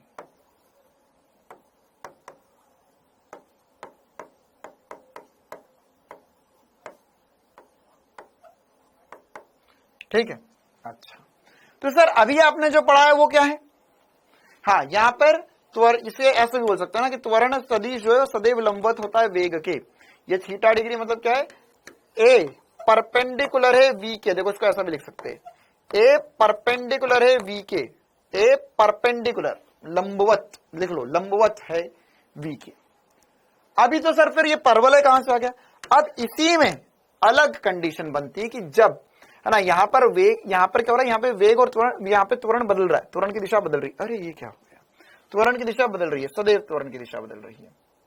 ठीक है, लेकिन अगर मान के चलो हमारे पास कल को ऐसा हो जाए, कैसा हो जाए कि वेग जो है, या वेग की दिशा बदल रही है, लेकिन चाहे जो हो जाए त्वरण, त्वरण जो है, त्वरण हमेशा नियत है ना? क्या हो? त्वरण हमेशा नियत हो। नियत त्वरण के लिए, नियत त्वरण के लिए, त्वरण के लिए, नियत त्वरण मतलब ना तो त्वरण की दिशा बदल रही है, ना तो परिमाण बदल रहा है। ठीक है, त्वरण हमेशा हमेशा नियत हो, हमेशा हमेशा नियत हो। तो त्वरण नियत हो, नियत त्वरण के लिए, और theta not equals to 0 degree या 180 डिग्री के लिए। क्या है थीटा? यू और वी के मध्य कोण। ठीक है, तो इस कंडीशन में पथ सदैव सदैव सदैव सदैव परवलय होगा। कुछ भी उठा के सॉल्व कर ले, आंसर परवलय ही आएगा। कोई भी इक्वेशन बना, परवलय, सदैव सदैव सदैव पथ परवलकार ही होगा। एग्जाम्पल जैसे अभी हमने पढ़ा क्या कि सर हमने जो पढ़ा उसमें प्रक्षेप गति में हमने बोला कि प्रारंभिक वेग इधर है, अब त्वरण कहां है? सर हर एक बिंदु पर त्वरण नीचे की तरफ जी है ना? यह पथ कुछ भी हो, यह कहीं पर भी घूमते हुए जाएगी, टकराएगी, लेकिन हर एक बिंदु पर गुरुत्वीय त्वरण नियत है। नियत त्वरण मतलब चाहे जो हो जाए त्वरण की दिशा नहीं बदलना चाहिए, त्वरण की दिशा नहीं बदलना चाहिए। तो हमेशा हमेशा हमेशा परवलय ही होगा, पथ हमेशा परवलय होगा। कैसा भी फेक गेंद हमेशा परवलय होगी। तो मतलब बहुत इंपॉर्टेंट सी बात सुनोगे ध्यान से, बहुत इंपॉर्टेंट सी बात, पृथ्वी पर फेंकी गई कोई सी भी गेंद हो, कहीं पर भी फेंको, कुछ भी करो, हमेशा परवलय बनाएगी। कैसी भी फेंक, ऐसी फेंक, ऐसी फेंक, ऐसी फेंक, इधर फेंक, उधर फेंक। क्यों? क्योंकि सर पृथ्वी पर गुरुत्वीय त्वरण तो हमेशा नियत है। पृथ्वी पर गुरुत्वीय त्वरण तो क्या है? हमेशा नियत है। तो गेंद में कैसे भी फेंकू परवलय ही बनेगा। मैं छत पे खड़े होकर गेंद फेंक दूं, परवलय बनेगा। मैं छत पे खड़े होकर ऊपर गेंद फेंक दूं, परवलय बनेगा। छत पे खड़े होकर नीचे गेंद फेंकूं, परवलय बनेगा। छत पे खड़े होकर सामने गेंद फेंक दूं, परवलय बनेगा। छत पे खड़े होकर और दूसरी छत पे गेंद फेंक दूं, परवलय बनेगा। चाहे जो करूं मैं, परवलय ही बनेगा हमेशा। अगर मैंने गेंद फेंकी पृथ्वी पर तो परवलय बनेगा, क्योंकि पृथ्वी गुरुत्वाकर्षण नियत है। ठीक है, ओनली गेंद या कोई और को भी फेंक, तुम जिस जिसको उठा लो फेंको, मुझे क्या करना। जिस जिसको उठा सकते हो तुम उठा के फेंक दो।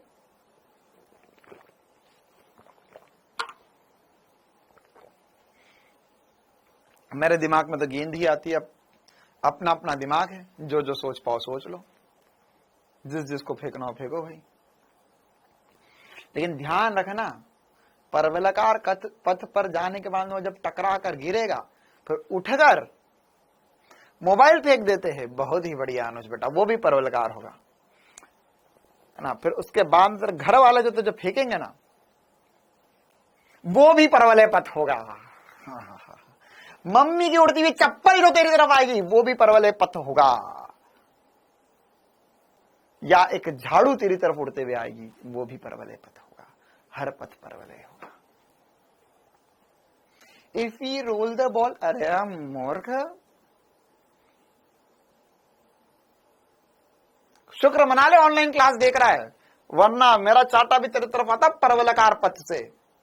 रोल द बॉल, बॉल को मैं बोल रहा हूं फेंक भाई फेंक, लेकिन तुझे फेंकना है, तुझे रोल करना। अरे नहीं, जमीन पर नहीं भाई, हवा में फेंकना है, हवा में। चलो ओके, हाँ भाई। तो यह पहली बात थी जो हमें इस पथ को लेकर पता होनी चाहिए थी। अब आगे बढ़ते हैं।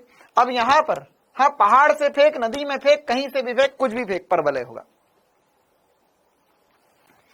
अब यहां पर यह हमारे पास यह समीकरण बना। अब इसी समीकरण को मॉडिफाई करके, है ना, देखो इसका यूज हम ज्यादा नहीं करेंगे क्योंकि ये बहुत गंदा सा दिख रहा है।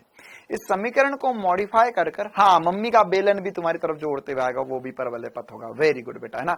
सबकी दिलों की भावना निकल जाती है, सर चप्पल तो नहीं आती, सर बेलन आता है, आप चप्पल कहां से बोल रहे हो, है ना। आप घर में चप्पल आती थी उड़ती हुई? नहीं, मेरे घर में तो कुछ नहीं आता था, ये सब तुमसे ही सीखा है मैंने, है ना, यहीं आके सीखा मैंने तो, कि अच्छा बेलन भी उड़ता हुआ आता है।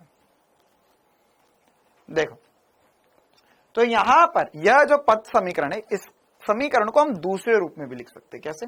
इसमें से क्या कर सकते हैं हम, tan थीटा कॉमन ले लेते हैं। तो मैं बनाऊंगा नहीं, लेकिन बस मैं तुम्हें बता देता हूं कि कैसे कैसे बनता है और उसका आंसर क्या बनता है। तो अगर मैं यहां से उस पूरे में से tan थीटा कॉमन ले लूं, तो यहां पर मेरे पास समीकरण बनेगा, ये एक इंपॉर्टेंट समीकरण बन जाता है। कैसे? यह बनेगा y बराबर, ध्यान से देखना, y बराबर x tan theta 1 minus x बटा आर। आर रेंज है, आर रेंज है,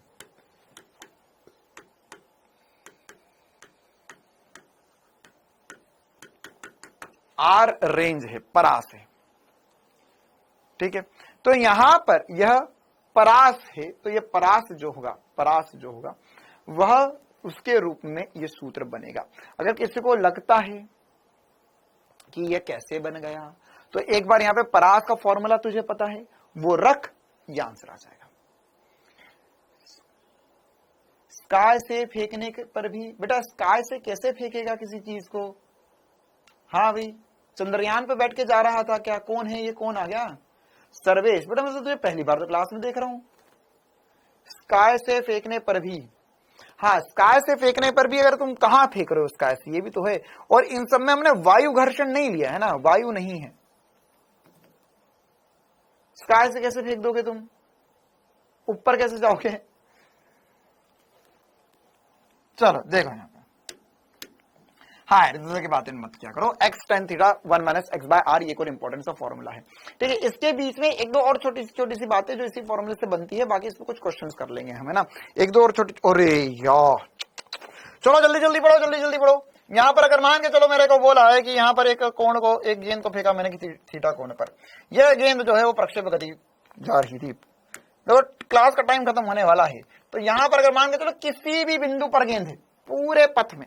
अब ये जो मैं बता रहा हूं इसका भी डेरिवेशन होता है, लेकिन यहां पर ये जो मैं बताऊंगा इसका मैं केवल फॉर्मूला बताऊंगा तुम्हें, मैं डेरिवेशन में नहीं जाना चाहता।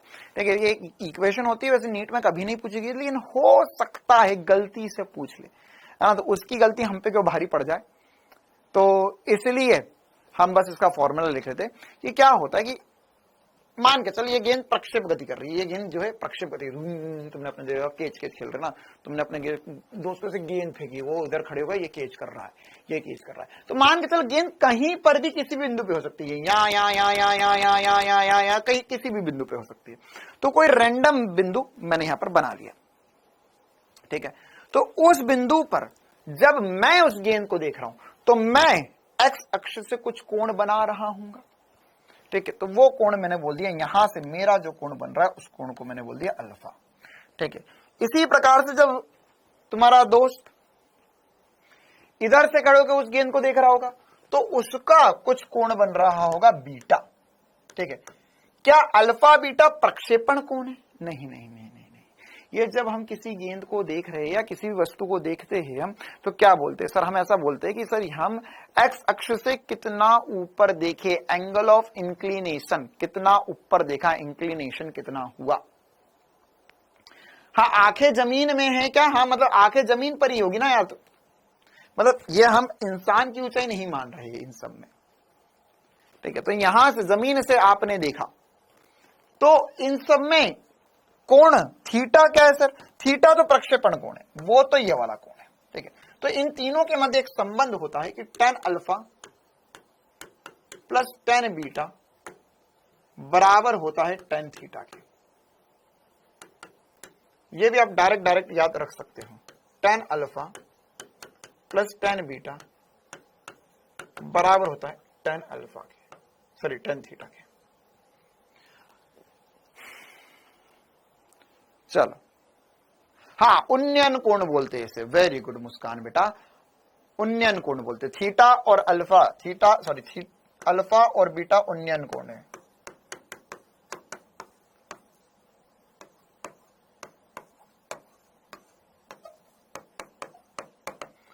ये प्रक्षेपण बिंदु से अल्फा उन्नयन कोण है। ठीक है, अच्छा, अब इसमें ये बात तो हमने कर ली। सौरभ बेटा क्या समस्या तेरी जिंदगी में, डांट खाकर ही जाएगा क्या? देखो, अब ये तो बेसिक सी बातें समझ में आ गई। एक बात मुझे बता दो, मैं चाह रहा हूं तुम्हें h ऊंचाई से क्षैतिज प्रक्षेपण पढ़ाना। अब इसमें सबसे बड़ी समस्या यह है कि क्या मैं तुम्हें दो में से एक ही चीज हो पाई, h ऊंचाई से क्षैतिज प्रक्षेपण पढ़ लेंगे या फिर हम इस पे एक सवाल कर लेंगे। तो इस पे सवाल कैसा आएगा, आपको अगर मैं इक्वेशन दे दूं तो क्या आप इस इक्वेशन, मतलब एक ऐसी इक्वेशन दे दी जाएगी तो क्या आप इस इक्वेशन को देखते हुए सवाल बना सकते हो? कहना क्या चाहते हो सर? जैसे मान के चलो आपको क्वेश्चन में बोला, सवाल आपको बोला y बराबर है x1 माइनस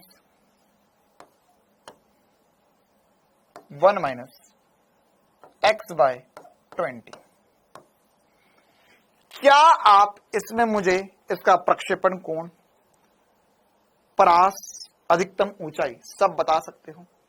या यही चीज आपको ऐसी भी दी जा सकती है इक्वेशन में, y बराबर x minus x square bye 20। आपको अगर ऐसा दिए तो उसमें से x कॉमन लेके ये बना लो। क्यों? क्योंकि जब ये बन जाएगा तो आप इसको इससे कंपेयर कर सकते हो।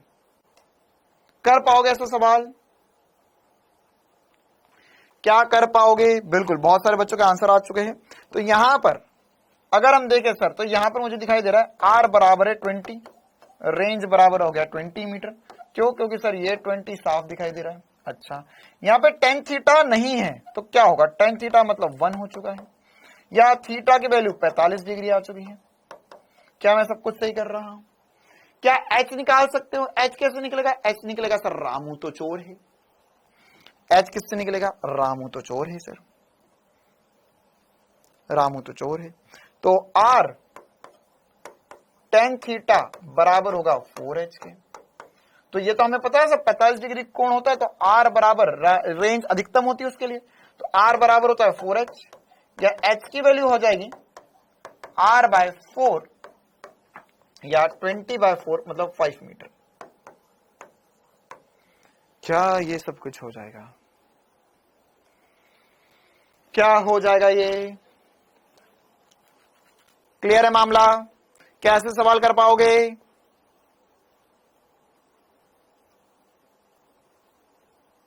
आप दोपहर में क्लास ले लो, बहुत बढ़िया, ठीक है, कल से दोपहर में कर लेते। दोपहर में क्लास करने में मुझे कोई दिक्कत नहीं, मुझे तो बहुत मजा आता है, मैं तो 2 बजे से क्लास कर लूं तुम लोगों की। लेकिन चक्कर ये है कि बहुत सारे बच्चे स्कूल जाते हैं, हाँ, तो जो बच्चे स्कूल जाते हैं उनके जीवन में समस्या आ जाती है, बस ये दिक्कत है। जैसे किसी दिन अगर तुम्हारे स्कूल की छुट्टी होगी तो हम कर लेंगे।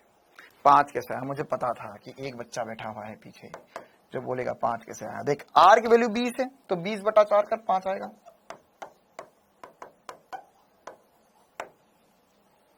ठीक है, चल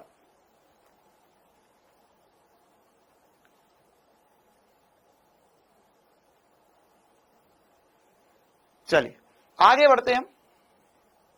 हाँ काजल बेटा, आपका डाउट अच्छा है, वाला सवाल मैं देखता हूं, बता दूंगा जब भी हमें सामने मिलेगा। 2r नहीं बेटा, 2r कहीं नहीं होगा, r ही होगा अंजलि बेटा, यहाँ पे r ही होगा, चिंता ना करो। सर आज सेमिनार में कहाँ गए थे? सेमिनार में आज ले लेंगे, अब कल परसों लेंगे। चल देखो आगे बढ़ते हैं, अब हम हेडिंग डालेंगे h ऊंचाई से क्षैतिज प्रक्षेपण, क्षैतिज प्रक्षेपण।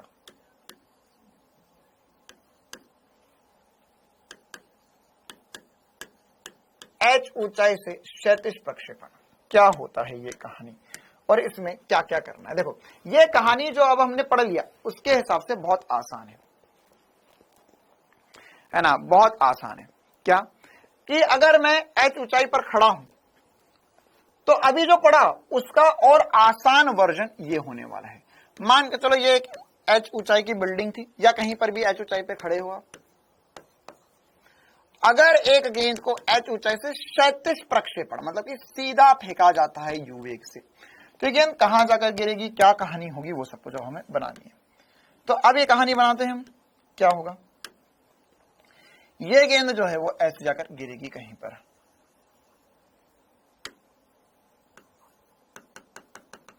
ये गेंद यहां पर कहीं जाकर गिरेगी। तो फिर से इसमें सब कुछ यही करना होगा।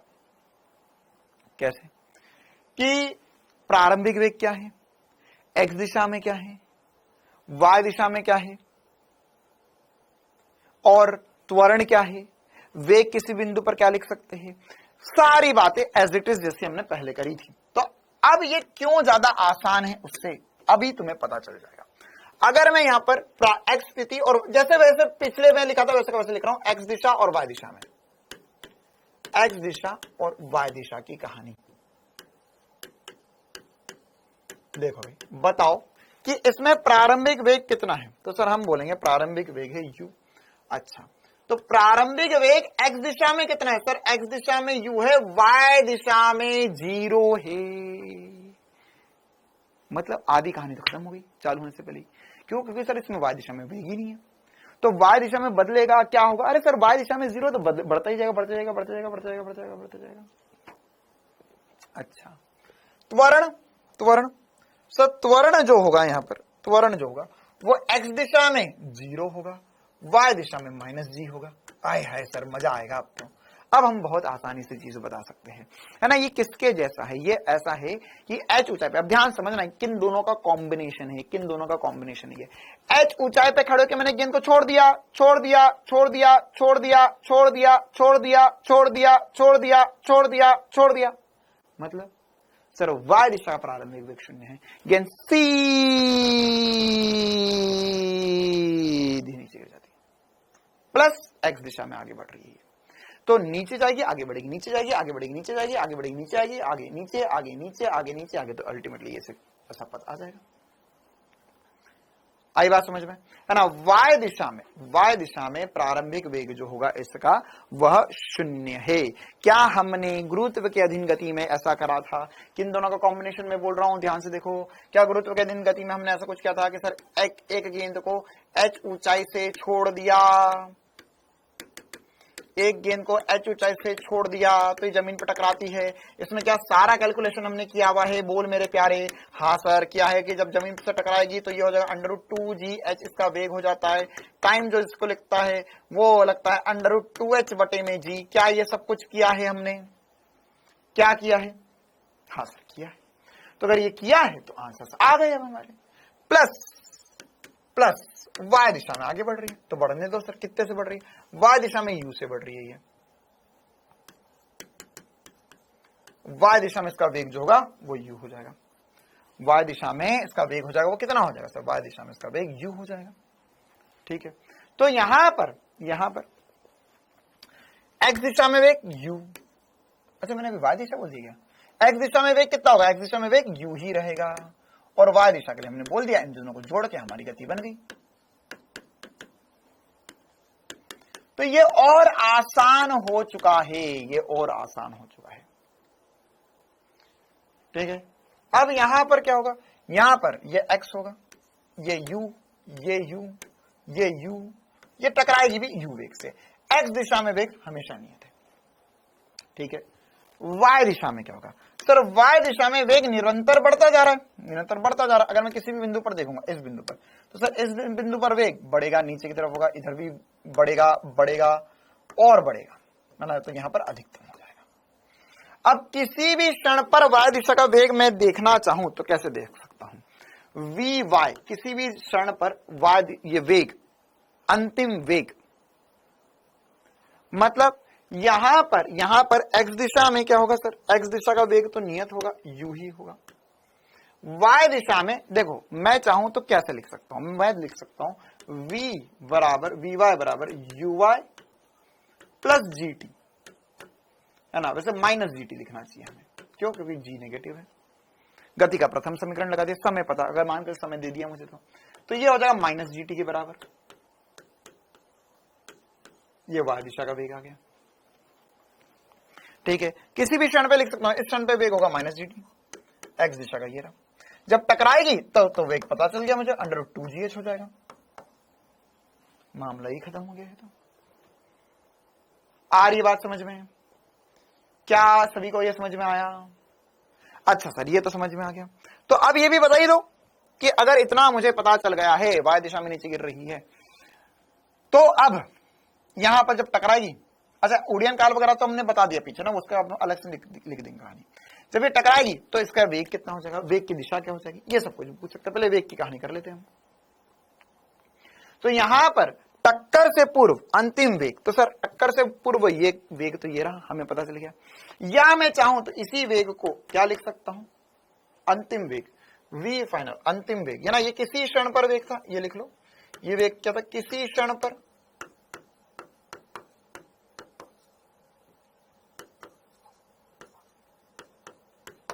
किसी क्षण पर वेग है ये।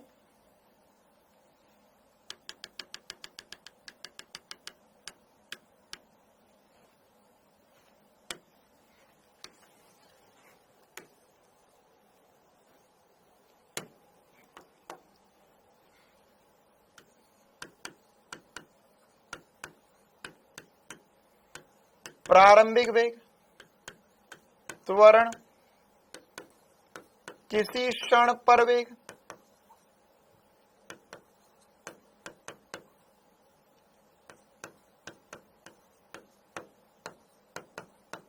अंतिम वेग क्या होगा? अंतिम वेग,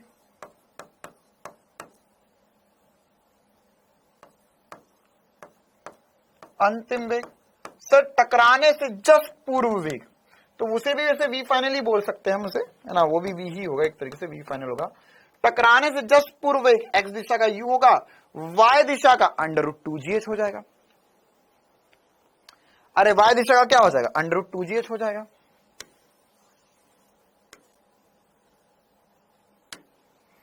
अच्छा किसी को लगा अरे नहीं सर ये तो टी के पदों में लिख के बताओ, इसको भी टी के पदों में रख दे। यहाँ पे टी की वैल्यू क्या रखेगा, टी की वैल्यू √2h/g रख दे। अगर तुमने यहाँ पे टी की वैल्यू √2h/g रख दी तो यहाँ जो अंतिम वेग बनेगा वह क्या बनेगा, वह बनेगा √2gh। ये आंसर है। इसमें इसका परिमाण पूछ सकते हैं, इसमें इसका कोण पूछ सकते हैं, कुछ भी पूछा जा सकता है आपसे ना कि कितने कोण पर टकराएगी गेंद। अंतिम वेग होगा तो यहां पर कितने कोण पर गेंद टकराएगी, तो सर ये अंतिम वेग है तो ये ऐसी टकरा रही है या ऐसी कुछ टकरा रही है। तो ये जब टकरा रही है तो इसका परिमाणी वेग क्या होगा, इसका ये एक्स अक्ष के साथ कोण क्या होगा, जब टकराने के जस्ट पहले कोण क्या होगा। तो सारी बातें यहां पर आपके सामने लिखी हुई है। वी फाइनल लिखा हुआ है ना यार आपके पास, ये क्या लिखा हुआ है, ये वी फाइनल क्या है, अंतिम वेग क्या है।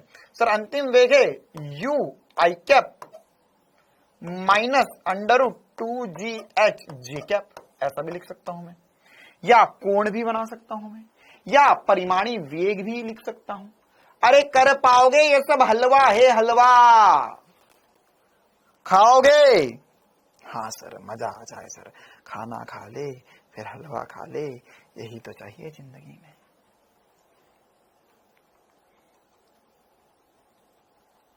ठीक है चलो, तो v फाइनल क्या हो जाएगा, ये v का परिमाण क्या हो जाएगा, सर इसका परिमाण लिख सकते हैं हम √u²। अच्छा एक काम करो यार, इस सबको ना थोड़ा सा साइड में लिख लो ताकि तुम इसमें एक लास्ट बात लिख पाओ, इसका स्थिति के लिए स्थिति भी लिख देते हैं हम इसमें, और वेग अंतिम वेग को इधर लिख देता हूं, v अंतिम वेग का परिमाण हो जाएगा √u² प्लस √2gh का स्क्वायर। मतलब सर ये हो जाएगा √u² प्लस 2gh। ठीक है। अच्छा कोण tan थीटा जिससे टकराएगा, सर y दिशा का वेग है √2gh और x दिशा का वेग है u। आपको u की वैल्यू दे दे या आपको h की वैल्यू दे दे तो आप सब कुछ सॉल्व कर सकते हो। कितनों को बातें पल्ले पड़ गई।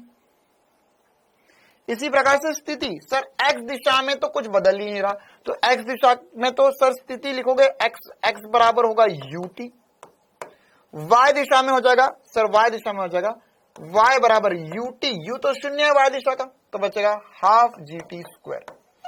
आप चाहो तो यहां से t की वैल्यू उठा के इसमें रख दो, गति का समीकरण बन गया, वो भी t² बना है, t² बना है मतलब कि परवलय बना है।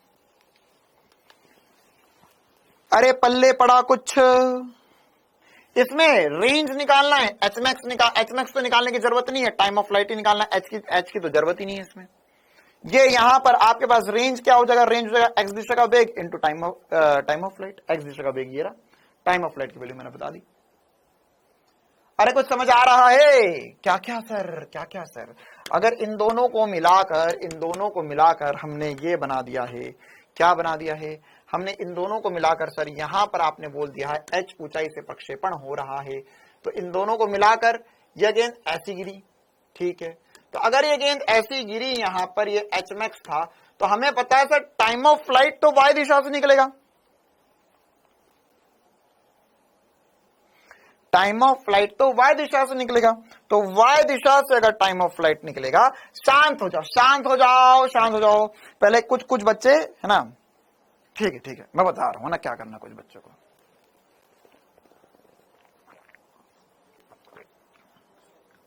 थोड़ा सा पानी पियो जैसे मैंने पिया, और गहरी सांस लो,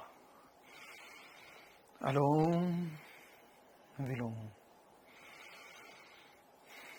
मैं 5 मिनट ज्यादा पढ़ सकता हूं, 5 मिनट से कुछ नहीं होता है, मैं पढ़ पाऊंगा, मैं कर लूंगा, 5 मिनट और पढ़ सकता हूं मैं, 5 मिनट और पढ़ लेंगे हम, हो जाएगा, कोई दिक्कत वाली बात नहीं है, समय ही है, 5 मिनट ऊपर नीचे हो सकता है, 9 बज गए हैं, 9 बज के 1 मिनट भी ऊपर हो चुका है, कोई समस्या नहीं है ना। अपने दिमाग में मेंटल ब्लॉकेज मत डालो कि 9 बजे मतलब 9 बजे। कुछ बच्चों को ऐसा लगता है 9 बज गई, ओ 9 बज गई, 9 बज गई, ओ 9 बज गई, 9 बज गई। कुछ नहीं होता है, 9 रोज बजते हैं। तू आज क्लास देख रहा है, पढ़ रहा था, तेरे लिए 9 बजे बहुत इंपॉर्टेंट टाइम हो गया। आज से पहले जिंदगी में तो 9 बजे कभी इतना सोचा नहीं था, तो आज क्यों सोच रहा है ना। टाइम को लेके, समय को लेके ऐसा घबराओ मत। अभी जीवन बहुत बड़ा है। ऐसी चीज करोगे कि अरे 9 बज गई, 9 बज गई, 9 बज गई, मैं नहीं पढ़ाऊंगा, मैं 10 मिनट और नहीं पढ़ाऊंगा, मैं 9:10 पे अब आगे पढ़ाऊंगा, है ना। अपने अपने आप को ऐसा मत करो कि अरे 9 बजे चलो, अरे खाना खाएंगे, है ना। एक समय एंड, टाइम के एंड पर मत खेलो। ऐसे खेलोगे, ऐसे पढ़ोगे तो नहीं पढ़ पाओगे ढंग से, आगे नहीं बढ़ पाओगे। आराम से बैठ जाओ, शांति से बैठो, गहरी सांस लो। हम और कर सकते हैं। अगर आप अपने आप को समय में ऐसा झकझोरोगे कि अरे 9 बज गए, मुझे और कुछ करना है, तो फिर जो कर रहे हो वो हाथ से निकल जाएगा। ठीक है, आराम से शांति से हो जाएगा, कोई दिक्कत वाली बात नहीं है, कोई दिक्कत वाली बात नहीं है ना। जब भी ऐसा मन करे पढ़ते वक्त भी ये ध्यान रखा करो, ये 9 बजे क्लास का खत्म होने का वाला टाइम नहीं है। ये ध्यान रखा करो जब भी मन करे पढ़ते पढ़ते कि अरे यार मैं तो 1 घंटे से पढ़ रहा हूं। ऐसा होता ना, पढ़ते पढ़ते मैं 2 बजे तक पढ़ूंगा, और जैसे ही 2 बजने लगते हैं, 2 बजने वाले, 2 बजने वाले, तो किसको मूर्ख बना रहा है? भाग रहा है तू तो, ये भाग रहे हो तुम तो, ये है ना। भागोगे तो जिंदगी में कुछ नहीं मिल सकता। भागो मत, भागो मत, मन शांत करो। मुझे पता है बहुतों के मन घबरा रहे, कोई दिक्कत नहीं है। मन शांत करो अपने मन को। बोल दो मैं कुछ नहीं होता, 10 मिनट ज्यादा पढ़ लेंगे, आराम से शांति से हो जाएगा। ठीक है, कोई कहीं नहीं भग रहा, मैं यही हूं, चिंता ना करो। टाइम मत देखो अब यहां पर। हाँ, तो क्या हो रहा था, एक गेंद को ऐसे ऊंचाई से छोड़ दिया, एक गेंद आगे बढ़ रही थी, तो यहां पर ये गेंद ऐसी करती हुई गिर जाएगी। मुझे कहीं नहीं जाना कि सर 9 बजे छुट्टी हो गई, आपको घर जाना, नहीं, मुझे कहीं नहीं जाना।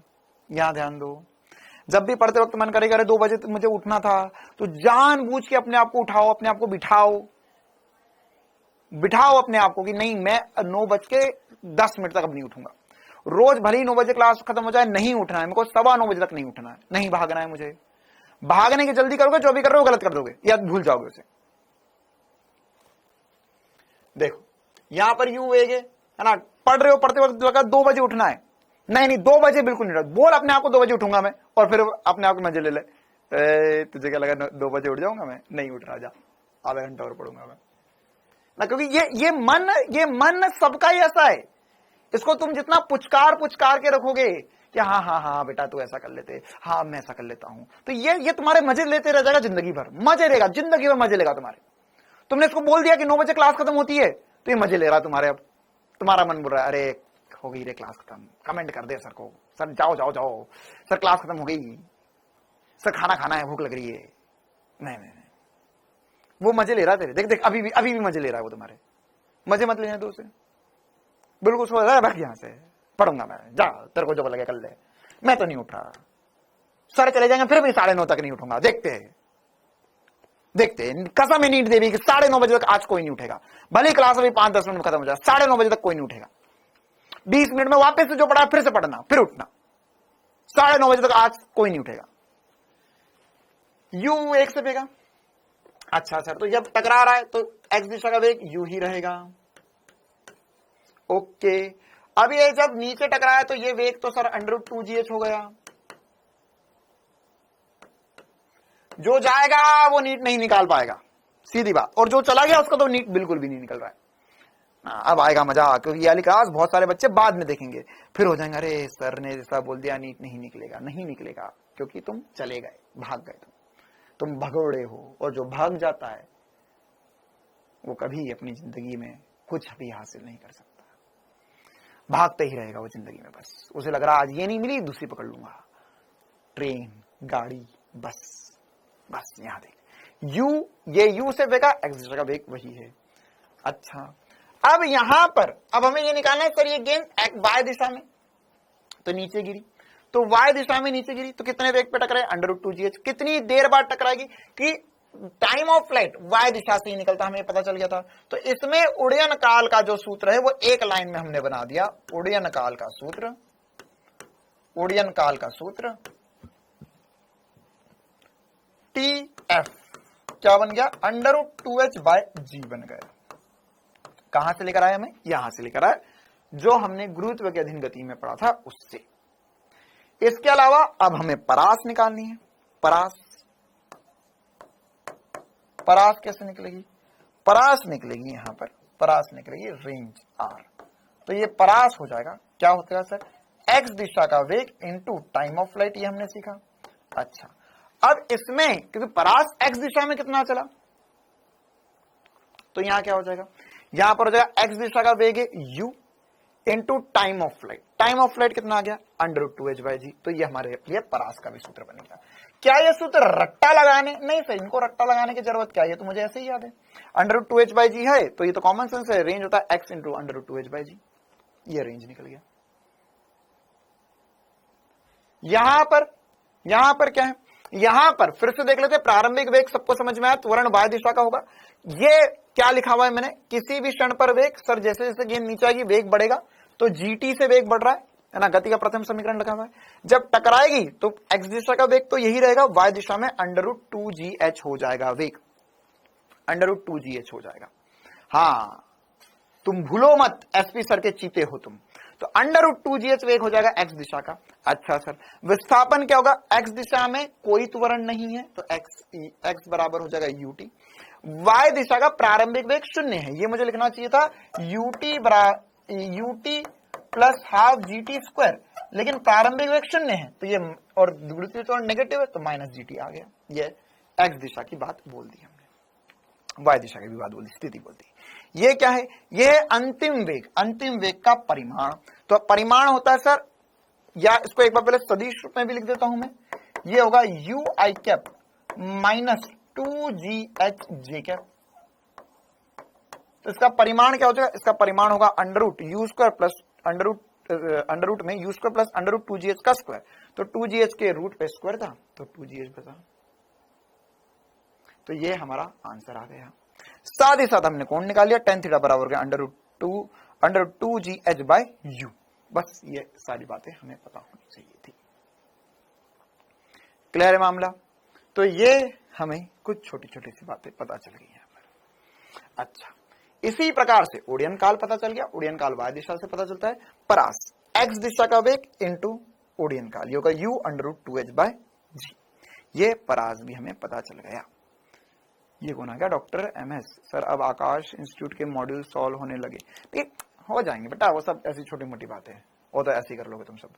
चलो, इसी प्रकार से लास्ट बात क्या थी इसमें, जैसे हमने बनाया प्रक्षेपण समीकरण या ये प्रक्षेप गति का समीकरण, तो बना सकते हो। ये x दिशा है, ये y दिशा है। समीकरण जो होगा इसका यहीं पर ही लिख देता हूं, समीकरण। अच्छा, यहां लिख देते ताकि बच्चों को लगे ना कि भैया ये उसका समीकरण है, ये इसी का समीकरण है। एक लाइन का समीकरण है इसका। कैसा समीकरण होगा सर इसमें, x बराबर है ut, x बराबर है ut, t की वैल्यू है x/u, y बराबर है माइनस हाफ gt का स्क्वायर। तो t की वैल्यू उठा के रख दो, ये हो गया y बराबर माइनस हाफ g x²/u²। ये इसमें गति का समीकरण बन गया। क्लियर है मामला। अब कल हम इस पे सवाल करेंगे, कल हम इस पे सवाल करने वाले। ठीक है, इसमें बिल्कुल बेसिक सी थ्योरी वाली बातें जितनी थी वो मैंने बता दी। कुछ हो सकता होमवर्क में इसके सवाल हो सकता है ना भी हो, कुछ 2-3 सवाल हो। हाँ, यही पथ समीकरण है बता, यही पथ समीकरण है, यही तो पथ समीकरण है ना। और यहां पर ये पथ समीकरण फिर से दिख रहा है y x² के समानुपाती, तो यह भी परवलय होगा। देखो एक्चुअल में ये क्या है, ये यहां से अगर प्रक्षेप गति कर रहे हैं हम, ये पूरी घूमती हुई जाती, तो उसका आधा हिस्सा पढ़ लिया हमने, पहले पहले अभी पूरा पढ़ा था, अब आधा हिस्सा है। एचमैक्स, अरे क्या नाम है इसका, आरव, यार इतना प्यारा नाम है, सरनेम भी इतना अच्छा है, लेकिन बातें अच्छी नहीं कर रहे हो। एचमैक्स, अरे एचमैक्स से ही तो फेंका, एचमैक्स से ही तो फेंका, अरे ये एचमैक्स से फेंका तो यही एचमैक्स से। गेंद नीचे से फेंकता ऊपर जाती फिर नीचे आती तो ये इसका एचमैक्स होता, लेकिन अब मैंने ऊपर से ही नीचे फेंक दिया तो एचमैक्स है, यही एचमैक्स है। आगे बात समझ में, ये एक्चुअल में क्या है, एक्चुअल में ये बात है बेटा कि अगर हमने यहां पर प्रक्षेप गति करवाई थी तो हमने ये पढ़ा था प्रक्षेप गति में ये पूरा ऐसा, अभी जो पढ़ा वो यहां से पढ़ लिया कि गेंद को यहां से फेंक दो तो इतना इतना मिट गया, तो ये आसान लगा हमें ज्यादा। ठीक है, चलिए तो आज की क्लास हम इतनी ही रखते हैं, कल हम इस पे कुछ क्वेश्चंस प्रैक्टिस करने वाले हैं। चलो तो जितना पढ़ा एक बार रिवाइज कर लेना, है ना। काजल बेटा ये मुझे इंस्टाग्राम वगैरह पर कहीं पर आप फोटो भेज दो इसका, मैं आपको ऑडियो के रूप में इसका आंसर भेज दूंगा। चलो जितना पढ़ा एक बार रिवाइज करना है, ये सारा सब कुछ इंपॉर्टेंट था, सब कुछ बहुत इंपॉर्टेंट सी बातें पढ़ी आज हमने। अब कल हम इसी पर कुछ क्वेश्चंस करने वाले। Thank you, tata, bye bye. अभी भी क्लास खत्म होने के बाद में भी 16 मिनट बचेंगे 9:30 बजने में, ध्यान रखना।